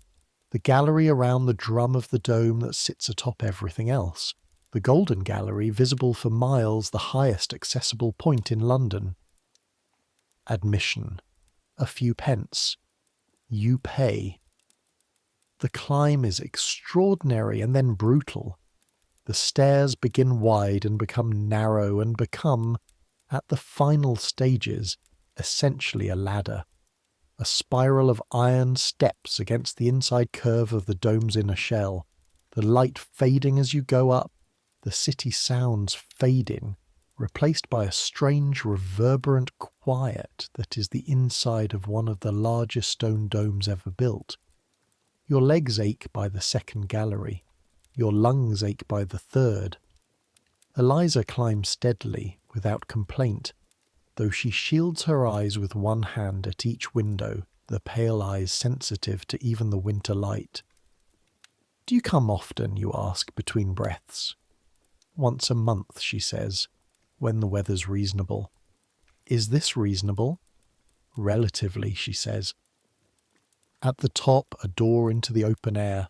London, you weren't prepared. The city is enormous. Not in the way of being large, in the way of being complete, a finished thing, a world entire, spreading in every direction to the edge of vision and then beyond, grey and brown and the particular dark of Victorian winter. The Thames below you, a ribbon of hammered silver in the cold light, twisting through the southern districts, bridges stepping across it at intervals, the great press of rooftops, slate and tile, and the occasional green copper of an older church, broken by factory chimneys, by the spires of other churches, by the cranes of the dock district to the east, where even on a Sunday the machinery of the empire keeps moving. To the north, the hills of Islington and Hampstead, pale and cold. To the east, the river widening toward the sea, the docks of Millwall and Poplar, the forest of masts. To the south, beyond the river, your world, Bermondsey, Borough, the long flat south stretching out through market gardens and brick fields and working-class streets to places you'll never see. To the west, the pale towers of Westminster, Parliament, still being completed, still growing stone by stone. And below, everywhere, people, invisible from here. You can't see individuals, you can barely see carts and carriages from this height. But you know they're there. 4 million of them, working and sleeping and making and losing and being born and dying and performing for each other and being looked at by each other in the endless theatre of a city that never stops. Eliza stands beside you. She has shaded her eyes with her hat's brim and she's looking west. Does it help? You ask. Yes, she says. I can't explain why. It just... She pauses. Down there, in the streets, the world is about as large as the next street corner, the next problem, the next person who looks at me and flinches. She doesn't say it bitterly, it's just stated. Up here, the whole thing is visible, and it's just... She spreads one hand, the long pale fingers against the grey sky. All of it, all at once. The city doesn't care about my eyes from up here. The city doesn't care about your face. The city is just the city. The wind is sharp at this height. It carries cold smoke and the cold tang of the river and something else. Something almost clean. The ghost of countryside that London hasn't entirely swallowed. How long have you been doing this, you ask? Not the exhibition. You mean all of it. The life. Since I was 17, she says. I was a seamstress before, in Derby. Then my employer, she pauses. He dismissed me when a customer refused to be served by me, said my eyes were upsetting. She says it without emotion, the way you describe weather. My family couldn't support me. I came to London. Greer found me. Was that the only option? The streets or the workhouse, she says. Same as you. I'm thinking of leaving, you say. She glances at you. The clinic? You heard that. I hear everything. The room isn't large. She pauses. What's stopping you? Money. References. I don't know this city well enough to know if Dr. Harker is what he seems. He is, she says. I've spoken with him. He's not typical for a doctor. He asked permission, you say. Yes, that's what I mean. She looks back at the city. The references aren't the problem. A letter from Greer would get you through the door somewhere. He'd give you one. It costs him nothing, and it's good for his reputation with the society. Then what's the problem? She's quiet for a moment. Below, London breathes its cold winter breath. You've been here 5 weeks, she says. You're still deciding whether you're Thomas from Headingley, who happens to be in London, or Thomas who lives in London.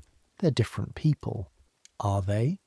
They require different decisions, she says. The first one can leave whenever the right moment comes. The second one, she gestures at the city below, has made peace with the fact that the right moment may not come, and is building something permanent anyway. You look at the city. Permanent. The word sits oddly. You came here for work, not permanence. You came here because there was nowhere else. But 5 weeks in, London is starting to do the things cities do to people. Starting to become known territory. Starting to feel like somewhere you understand, not completely, not safely, but somewhere you move through with the accumulated knowledge of 35 days, which is enough to at least know the shape of your ignorance. How do you stand it, you ask? Not specifically her. The question is general. The exhibition, the card, the look. Eliza is quiet for a long moment. I decided, she says, that the audience is not the audience for my life. They're the audience for one small piece of it. 4 hours in the afternoon and 2 in the evening. The rest, she nods toward the city, is mine. The wind comes up again, hard and cold, and you both turn slightly away from it, shoulder first, the automatic adjustment of people who live outdoors in English winters. I think you should write to the clinic, she says. I think so too, you say. Below, London turns and breathes and doesn't care about either of you, which is both the worst and best thing about it. It happens on a Tuesday 2 weeks later. You're in the back room after the evening session. Tea, the usual arrangement, Nan's mending, the Connolly brothers arguing about something in the low-level, half-serious way they argue about everything. Eliza reading, Pendleton asleep in his chair, head tilted back at his particular angle, snoring lightly. You smell it first. Smoke. Not the usual coal and chimney smell that is the permanent background smell of Victorian London. Something sharper and closer, hot and specific. You're on your feet before you understand why. Smoke, you say. Nan's head comes up. She has the reaction of someone who has worked in mills. She doesn't ask questions, she moves. William is already at the door to the hall. He opens it and the smoke is there. Visible now, a thin layer near the ceiling of the exhibition hall moving with the slight draught. Not the hall, he says, next door. The chandler's shop next door to the right. Get out, Nan says. She says it without drama, in the tone of someone stating a fact. All of us. Back door. Greer is already there at the back door, which tells you he smelled it too, and his first move was to secure the exit. This is either good management or bad morals, depending on how you choose to read it. The street behind the hall is narrow, and cold air hits you after the warmth of the back room like a physical thing. The sky above the gap of rooftops is, to the right, beginning to show an orange glow. The chandler's shop, full of wax and tallow and whatever else chandlers keep. The fire, if it's caught the stock, will go fast. Is there anyone inside? Patrick asks. It's closed, Greer says. It closes at 6. It's a residence above, William says. There was a light in the upper window earlier. Silence. The orange glow increases slightly. You can hear it now. Not a roar, but the first language of fire, the crackling hiss that precedes the roar. Is there a watchman, you ask. Half a street away, Nan says. Michael, you can move faster.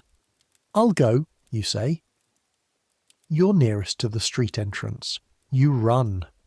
The watchman is a man named Grady, who you've passed a dozen times and barely noted. Middle-aged, solid, armed with a lantern and a staff. He sees you coming and his face registers.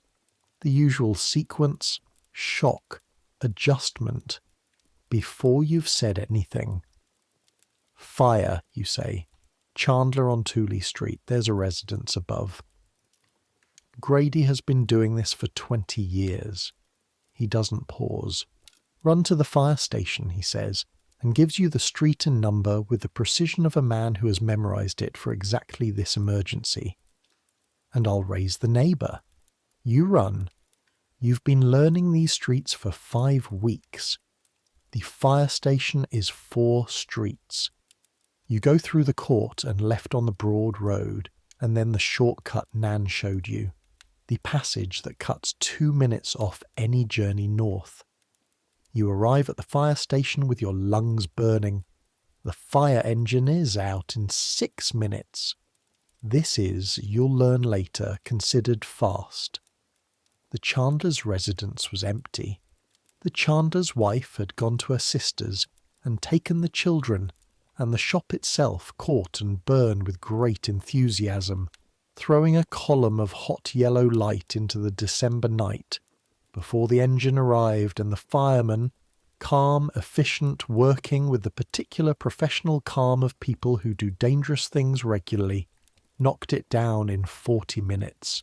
The exhibition hall's back wall is scorched. Part of the merchandise will smell of smoke for weeks. Nobody is hurt. After the firemen leave and Greer has inspected the damage and gone inside to do whatever Greer does when things go wrong, the 7 of you stand in the narrow street and watch the remains of the chandler's shop hiss and drip in the cold. Good thing you moved fast, William says to you. Good thing Nan smelled it, you say. I spent 12 years in a mill, Nan says. You learn to smell fire early, or you learn nothing at all. The Connolly brothers are sharing a blanket that Greer brought out before he went inside.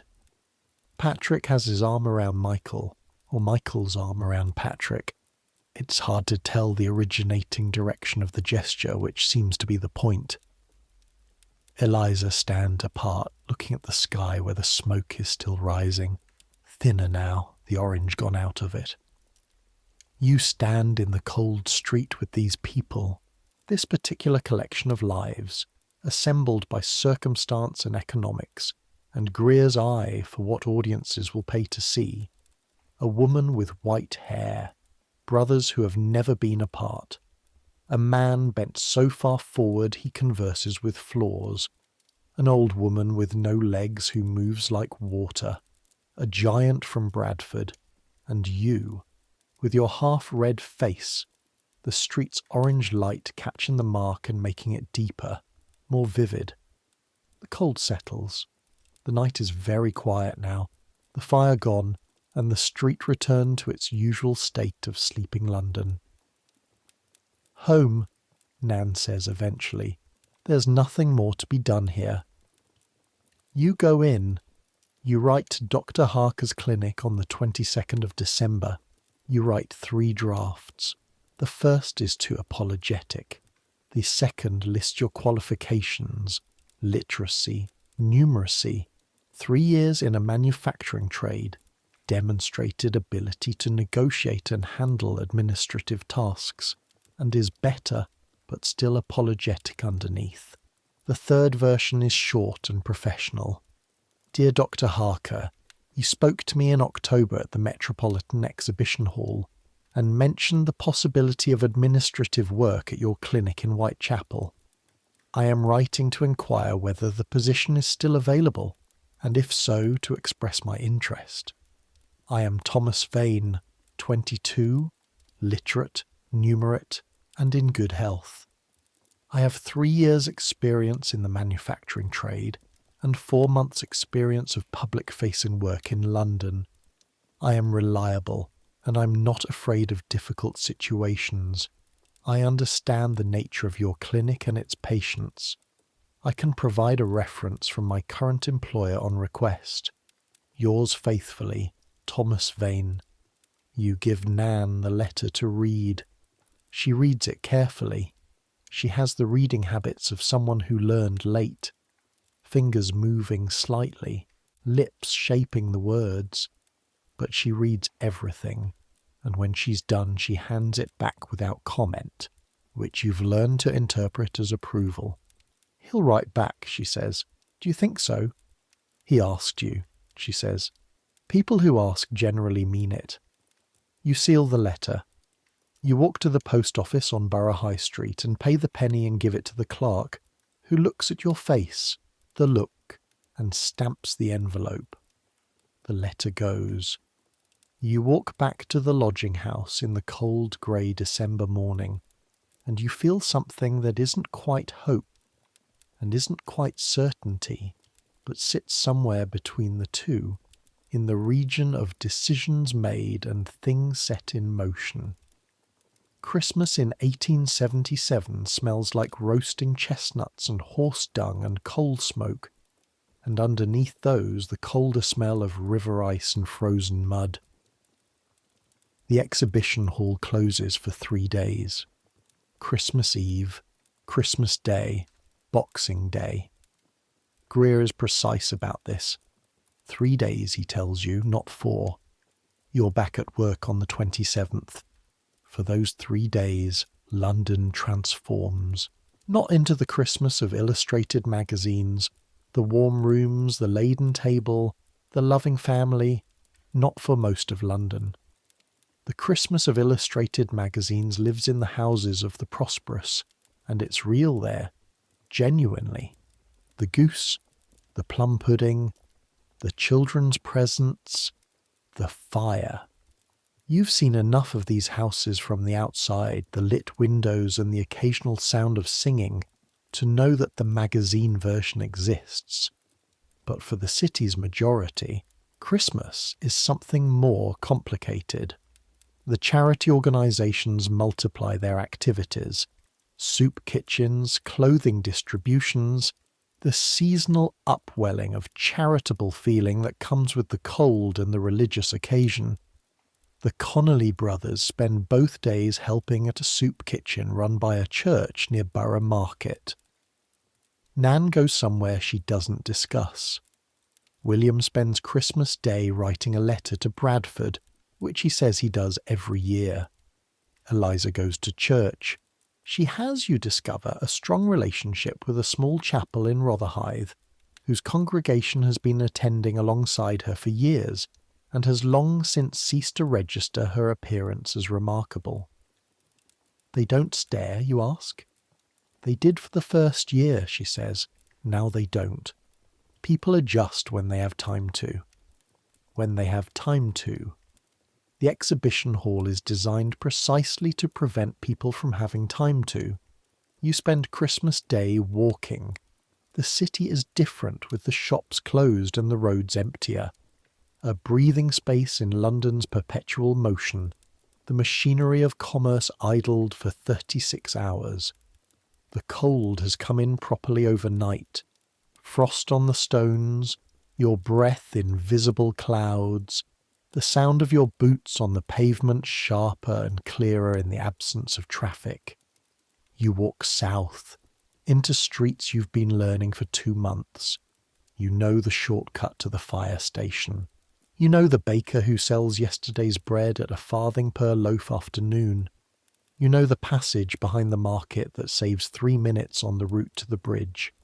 You're becoming someone who knows things about London. On Christmas afternoon, alone and cold and carrying a meat pie from a street vendor who is working through the holiday, you stop on the south bank of the river and look at the bridge. The pedestrians crossing, thin but present even on Christmas Day. The water below, dark grey and moving with purpose, carrying its load of the city's effluent and the world's commerce toward the sea. You think about Dr. Harker's letter, which hasn't come yet. You think about Thomas Vane from Headingley, who arrived here with 7 shillings and a dead man's letter of introduction. You think about George Marsh, who came before you and went quiet and was given notice in February. You think about Nan's 23 years, William's Bradford, the Connolly brothers' Clare. You think about Chang and Eng in their evening coats, performing with the authority of men who decided what the story was. The river moves. The bridge carries its Christmas Day pedestrians. Somewhere, a church bell marks the hour. 4 o'clock, this short December afternoon already failing. The light going out of the sky in the west. You eat your pie standing at the railing. It's greasy and hot, and the filling is mostly bread with something that was probably beef adjacent to it. You eat it in the cold, watching the river, and it tastes like a meal you chose, which makes it better than it is. That's enough. For today, that's enough. Dr. Harker's letter arrives on January 6th, a Thursday. It's brief and clear, in a doctor's handwriting, precise, small, slightly compressed, on the letterhead of the Whitechapel Clinic. Dear Mr. Vane, thank you for your letter. The position is still available. I would be glad to discuss the arrangement at your convenience. The work would be administrative, appointment management, correspondence, receipt and filing of patient documentation. The hours are 9 to 5, Monday through Friday.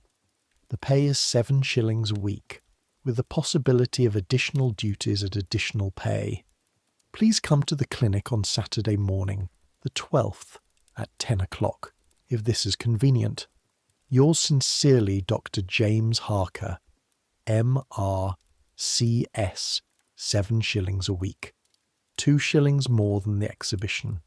Not life-changing, but enough to save something, slowly, over time.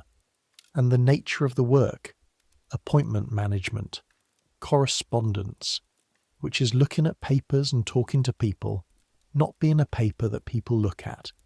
You tell Greer that evening. He's in the front of the hall after closing, going through the ledger. He closes the ledger when you come in. The clinic in Whitechapel, you say. Dr. Harker. He looks at you without expression.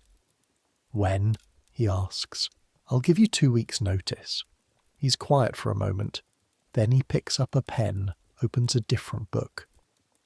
I'll write you a reference, he says, for the clinic. Thank you. He writes for a moment. You watch his hand move across the page. You did well, he says, without looking up. Better than most. The card, he pauses. I should have written them differently from the start. It just... He pauses again. It sells more tickets the way they were, you say. Yes, he says. He signs the reference, blots it, hands it to you across the counter.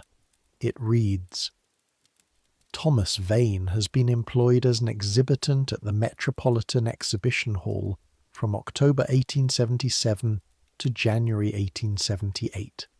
He has conducted himself with dignity and professionalism throughout his employment. He is honest, reliable, and personable. I recommend him without reservation. S. Greer, Manager. You fold it carefully. Will you replace me, you ask? Yes, he says. With the same card? He looks at you. No, he says. I'll let them write their own. Your last day at the Metropolitan Exhibition Hall is January 19th. You arrive in the morning, the usual time, through the side entrance. The fog is dense today. One of those January fogs that makes London feel like the inside of a cloud. The familiar buildings softened to suggestions of themselves, these sounds muffled and redirected in ways that make distance meaningless. In the back room, there's tea. Nan has made it. The first time in 3 months that anyone other than you or William has made the tea. You notice this, the way you notice small changes in the rituals of enclosed spaces. Last day, Patrick says. Last day, you confirm. The morning passes quietly. You sit in your space on the platform. You look at your card, your version, the one you wrote, which Greer left up and which you'll leave in place when you go. The afternoon session. 112 visitors, which is a good Thursday. You give the afternoon the way you've learned to give it. Present, specific, not performing distress and not performing indifference. Just there. Just Thomas Vane from Headingley, 22, with a port wine stain that doesn't hurt. Clara comes again. The little girl with the well-ironed dress who asked if it hurt on your first day. She's here with her mother. Clara stands at your railing. You're leaving, she says. You blink. How do you know that? She points at the platform, at the chair, at the absence of the small arrangements you've accumulated over 3 months. The stub of pencil, the newspaper margins, the particular way you'd arranged the table. It looks different, she says. You're observant, you say. My father says I'm too observant, she says. There's no such thing, you say. She considers this. Then, where are you going? Work, you say. Different work. Still in London? Still in London. She nods. This satisfies something, as if the departure would be worse if you were leaving the city entirely. I told my mother you said the mark was just how it was, she says, like different hair. What did she say? She said yes, but it was more complicated than that. She's right, you say. It is more complicated. But it doesn't hurt. No, you say. It doesn't hurt. She nods again, gravely. She's 10 years old, and she's working something out. You can see it in her face. The process of deciding what category of thing this is, how to file it in the taxonomy of the world. She hasn't finished yet. She'll be working on it for years. Goodbye, she says. Goodbye, Clara, you say. She goes back to her mother. You sit for a while on your platform in the gaslit hall, listening to the murmur of visitors, watching London in its Sunday best clothes come and look at 7 people who didn't ask to be remarkable, and you feel something complicated that will take you a long time to articulate. Not grief, not anger, not relief exactly. Something like, I was here. This happened. It was what it was. The evening session ends at 8. Greer locks up. The gas jets are turned off one by one, the hall going dark in stages, the shadows pooling and deepening. The burgundy walls go black. The polished floor loses its gleam. In the back room, the 6 of you sit around the fire one last time. William has brought a bottle of ale, decent ale from the pub on the corner that he's been patronising since he arrived in Borough. He pours it into the available cups, which are the usual chipped assortment, which is somehow right. To Thomas, Nan says. To Thomas, the others say, and drink. Don't be maudlin, you say. We're not being maudlin, Patrick says. We're being warm. There's a difference. Warm, Michael confirms. Eliza looks at you over her cup.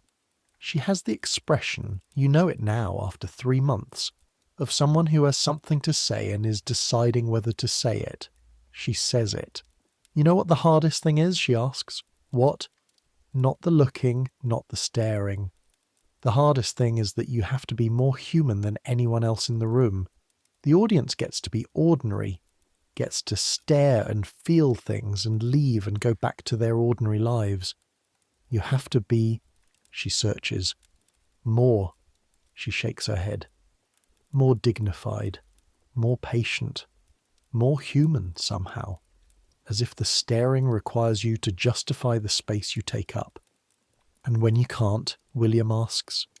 Then you get notice in February, Nan says quietly. The fire settles, the cold shifts, the sounds of Borough at night come through the walls. A cart, voices, the distant clatter of the market winded down. I'm going to miss this, you say. And you mean the room, the fire, this particular collection of people assembled by circumstance into something that became, accidentally, community. We're here every day, Patrick says. You can visit. We're exhibited every day, Michael corrects. You can watch. Visiting and watching are different things, you say. Yes, Eliza says. They are. The Whitechapel Clinic is nothing like the exhibition hall. It's in a terraced house on a side street off Whitechapel Road, 3 minutes from the London hospital. The front room is the waiting room, mismatched chairs, a small stove, a notice board with medical information printed in large letters for patients who struggle to read. The back room is the consultation room. Between them, a small office with a desk, a filing cabinet of considerable age, and a window overlooking a yard where 3 chickens move around purposefully, despite the January cold. Dr. Harker meets you at the door. The clinic, he explains, sees patients who have difficulty accessing ordinary medical care. Not because of cost exactly, the clinic charges on a sliding scale, but because of the way they're received at other practices. Patients with visible difference. Patients with conditions that cause them to be stared at in waiting rooms, turned away by receptionists, referred away by doctors who don't want the complication. People like yourself, he says, and then quickly, not that, I don't mean to categorize. I understand, you say. Good. Yes. He leads you to the small office. The work is appointment diary, patient files, correspondence with other medical practices, occasional liaison with the society representatives who fund part of our operation. He pauses. It's straightforward work, mostly. The difficulty is, he stops. The patients, you say. The patients can be, he chooses words carefully, demanding, in the way that people are demanding when they've been failed by systems repeatedly. They're angry sometimes. They test the first point of contact. The desk, you say. The desk, he agrees. I hoped, that having someone at the desk who understood, not theoretically, but who'd been stared at, you say. Yes, he says. You sit down in the office chair. It's a good chair, properly padded, none of the exhibition hall's wooden approximations. You look at the appointment diary on the desk. You look at the filing cabinet, the notices on the board, the window with the chickens. When do I start, you ask? Monday, he says. On Monday morning, the first patient is a woman of about 50 with a condition called vitiligo. Large patches of her skin have lost their pigmentation, white islands against brown. Her hands and face a map of 2 colours. She sits in the waiting room in the mismatched chair, her hands folded in her lap. She looks at you when you come to the desk. You look at her, not the look, not the shock and correct, just looking. Mrs. Okafor, you say? Yes, she says. Dr. Harker will see you in about 5 minutes. Can I get you anything? There's tea. She looks at you again. She's doing a calculation. The face, the half-read mark, the position behind the desk. "Please," she says, "tea would be very kind." You make the tea. You bring it to her.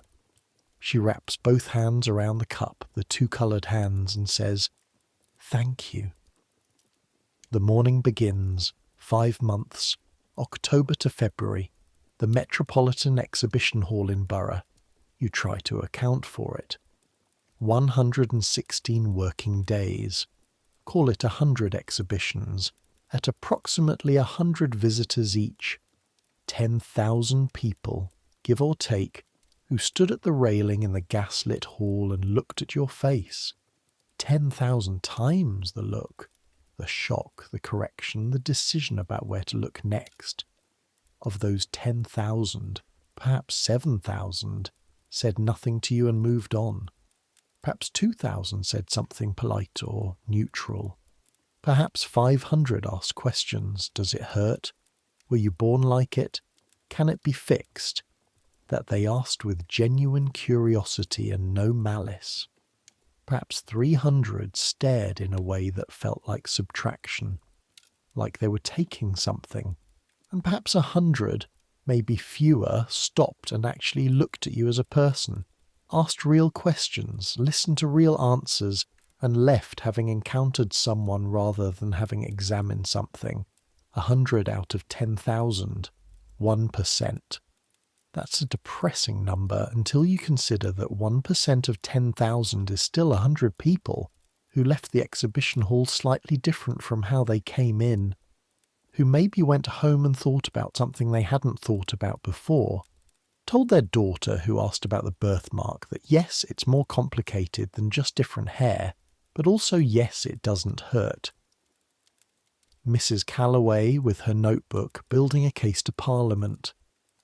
Dr. Harker with his journal paper, Sturge-Weber syndrome, the case of a young man from Yorkshire. Clara still working something out. The question is whether it was worth it. Not. Was the exhibition a moral good? It wasn't, entirely. The economics are what they are. The percentage, the card, the whole structure of human curiosity monetized, and the disabled body as commodity dressed up in the language of charity. That's real. You knew it from the arithmetic. But the question of whether being there, being present, being a real person in front of real people who had paid to see a curiosity, whether that changed anything, you don't know. You'll never know. January, the end of the month. Somewhere between the shortest days and the first hint of something better. You've moved. The borough lodging house has been replaced by a single room in a house in Whitechapel, 3 streets from the clinic. 6 shillings a week for the room, which leaves you 1 shilling from your wages plus the small reserve you've been building. It's small. A bed, a washstand, a chair, a window. The window looks at the wall of the building next door, which blocks most of the light but also most of the noise. In the evenings you sit at the washstand, which doubles as a desk, and read. Dr. Harker has given you access to his medical library, not for study precisely, but for general interest. You've been working through a book about skin conditions, dry language, precise diagrams. That is the first sustained account you've ever read of what your face actually is, medically and historically. The history is strange. Port wine stains in the historical record appear as marks of the supernatural, signs of God's favour or disfavour depending on the century, attributions of witchcraft, omens, maternal impressions. That last one was popular. The idea that if a pregnant woman looked at something frightening, a fire, a damaged person, a violent scene, her impression of it would mark the child. Your mother's neighbour told her when you were born that she must have looked at something red. Your mother said she'd looked at the rose garden and the red silk that Mr. Fletcher's wife had hung in her window, and probably a red kite someone was flying in the field. She said this dryly and dismissed the neighbour and never mentioned it again. Your mother was a practical woman who dealt with facts as she found them. You sit at the window in the January evening and read about trigeminal nerve pathways and capillary malformation, and outside, Whitechapel breathes and argues and continues. Whitechapel is louder than Borough, more crowded, more various. The great immigrant neighbourhood, people arriving and building and working and keeping their rents down. The street outside your window has 6 languages on an average Tuesday, and you can't identify all of them, but the sounds are not unfriendly. Just complex, the complexity of many lives operating simultaneously without needing to understand each other. The fire in the small grate has burned down to red coals. The room is warm enough. You close the book. One evening late you walk back from the clinic along Whitechapel Road and then south through the city onto the bridge. It's a habit now, the bridge at night. You've crossed it so many times that you know which flagstones wobble, where the railing has a loose bolt, how the wind changes when you reach the centre. The river is black and fast below. The city is lit, gas jets, and the occasional electric light. The new technology visible in the smarter areas, throwing a harder, cleaner light than the warm yellow of gas. Westminster glows in the west. The dome of St. Paul's is a shadow against the lighter sky. You stand at the centre of the bridge. You think about the back room in Borough. The fire, the tea, the 7 people assembled by circumstance. Nan, who has been doing this for 23 years, and will probably do it for 23 more, the leverage all on one side. William from Bradford, who knows the Swan. Patrick and Michael, never apart, 28 years and counting. Eliza with her pale eyes and her monthly climb to the dome. Pendleton with his sticks and his dry humour. You think about Billy, the singing boy with the badly set leg. You think about the woman at the exhibition who cried and never said anything. You think about Clara working something out. You think about George Marsh, who came before you and went quiet and was given notice in February. This is London in 1877, the largest city in the world, the centre of the largest empire in history, the place where the modern age is being invented street by street, argument by argument, invention by invention. This city has produced Charles Darwin and Joseph Lister and Charles Dickens, who died 6 years before this, and whose books contain inside them a London that is recognisable from every street corner. This city also contains a building on a side street in Borough where 7 people sit in presentation areas, separated from the audience by 3-foot wooden railings, described as educational and afflicted and remarkable, their bodies the content of a charitable entertainment that pays them 5 shillings a week and keeps the manager considerably more comfortable. Both things are real. Both things are London. The river doesn't care about the contradiction. The river just moves, dark and purposeful, doing what rivers do, carrying everything to the sea. It's late. The clinic is closed. The appointment diary is organised for tomorrow. The patient files in order. The correspondence sorted. Your room is 3 streets away. You walk back through the January streets. The fog is thin tonight, unusual for January, and you can see the stars, a few of them, through the gaps between the buildings. Orion is up there, the hunter, his belt a line of 3 cold lights. You remember learning his name as a child in Headingley, where the sky was much larger and much darker, and you could see him clearly on winter nights. Here, between the buildings, he's a suggestion, but he's there. Your room is cold when you get in. You build up the fire quickly. the habit of a person who knows that hesitating makes the cold worse, and while it catches, you stand at the window and look at the wall of the building opposite. The plaster of the opposite wall is old and cracked, and the cracks catch the moonlight in ways that look almost like maps. You've been mapping them for a month without meaning to. That crack that runs from the drain pipe to the window frame like a river from source to sea. You sit on the bed. Your hands hurt slightly. The cold, the hours of writing, the particular ache that comes from work involving small repeated movements. You flex them, slowly, and feel the joints complain and then accept. This is what it is to have a body that does work. The ache at the end of the day. The proof. You look at your hands, the knuckles reddened by cold, the skin dry at the fingers. Working hands, not yet the hands of someone who has done this for decades. Nan's hands, the map of 30 years, but moving in that direction. Becoming hands that belong to a life. The fire is going properly now. The room is warming. The cracks in the opposite wall go soft in the light. You pull off your boots, the left one first, the right. Old ritual.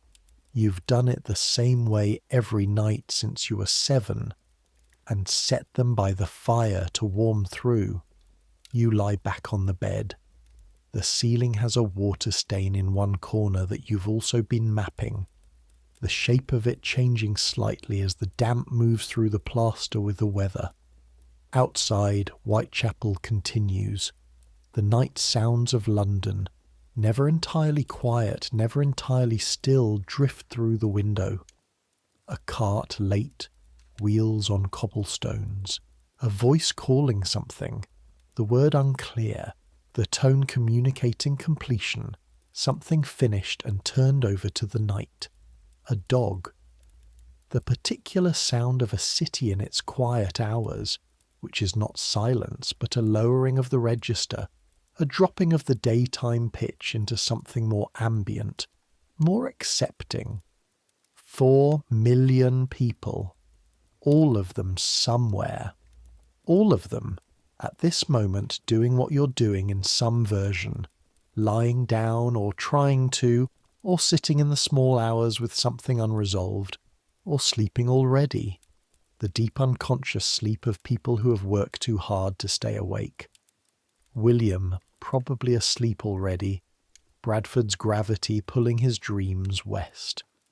The Connolly brothers, in whatever sleeping arrangement 28 years has worked out for them, both present in each other's dreams the way they're present in everything else. Eliza, reading by candlelight, the white hair spilling. Nan, with her hands folded, whatever she's decided not to tell you about her evenings. You close your eyes. The ceiling, the water stain, the cracks.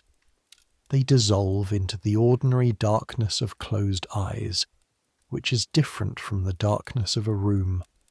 The darkness of closed eyes is interior, portable. It goes where you go. You think, for the last time today, about the exhibition, the platform, the card, the 112 visitors on that last Thursday, the look. You've been looked at 40,000 times in your life. You'll be looked at 40,000 more.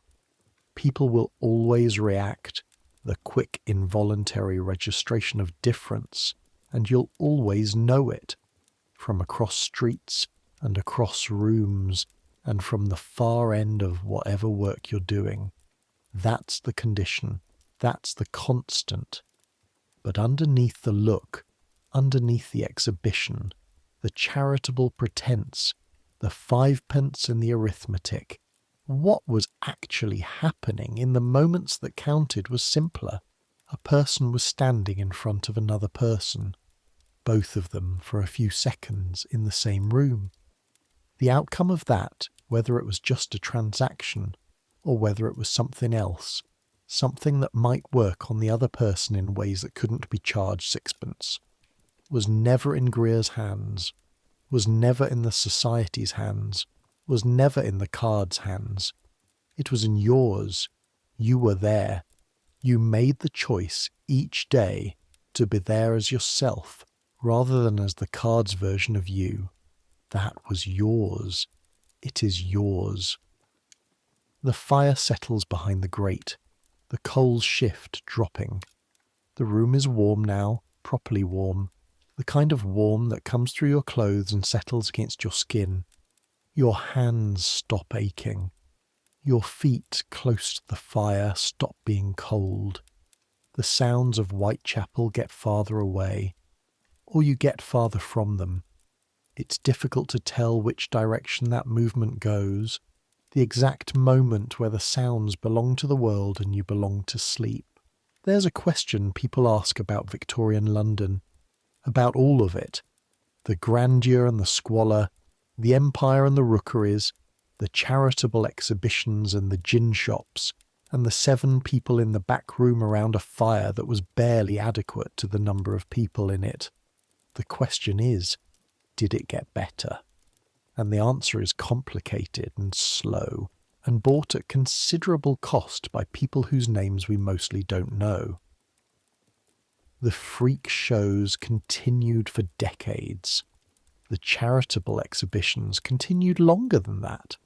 The exploitation of disabled bodies as entertainment in one form or another never fully stopped. But it changed. Slowly, incompletely, unevenly. The lunacy acts were amended. The workhouse conditions were reformed. Not enough, not quickly enough, but something. The understanding of physical difference in medical science grew. Sturge-Weber syndrome was eventually properly named and described, in part because doctors like Harker wrote papers about patients like you. The patients wrote things too, eventually. And that's what changed it most, when the people being described started being the ones who described themselves. You don't know any of this yet. You're 22 years old in January 1878, lying on a bed in Whitechapel with your boots drying by the fire, and the appointment diary for tomorrow organised on the washstand, and you've been asleep for the last several paragraphs. Let the city go on without you for a few hours. Let the watchmen walk their rounds and the night workers do whatever the night requires. Let London be loud and complex and cruel and capable and enormous. Let it be all of it at once. You don't need to hold all of it tonight. Tonight you're just warm. Tonight you're just resting. The fire will burn down by midnight.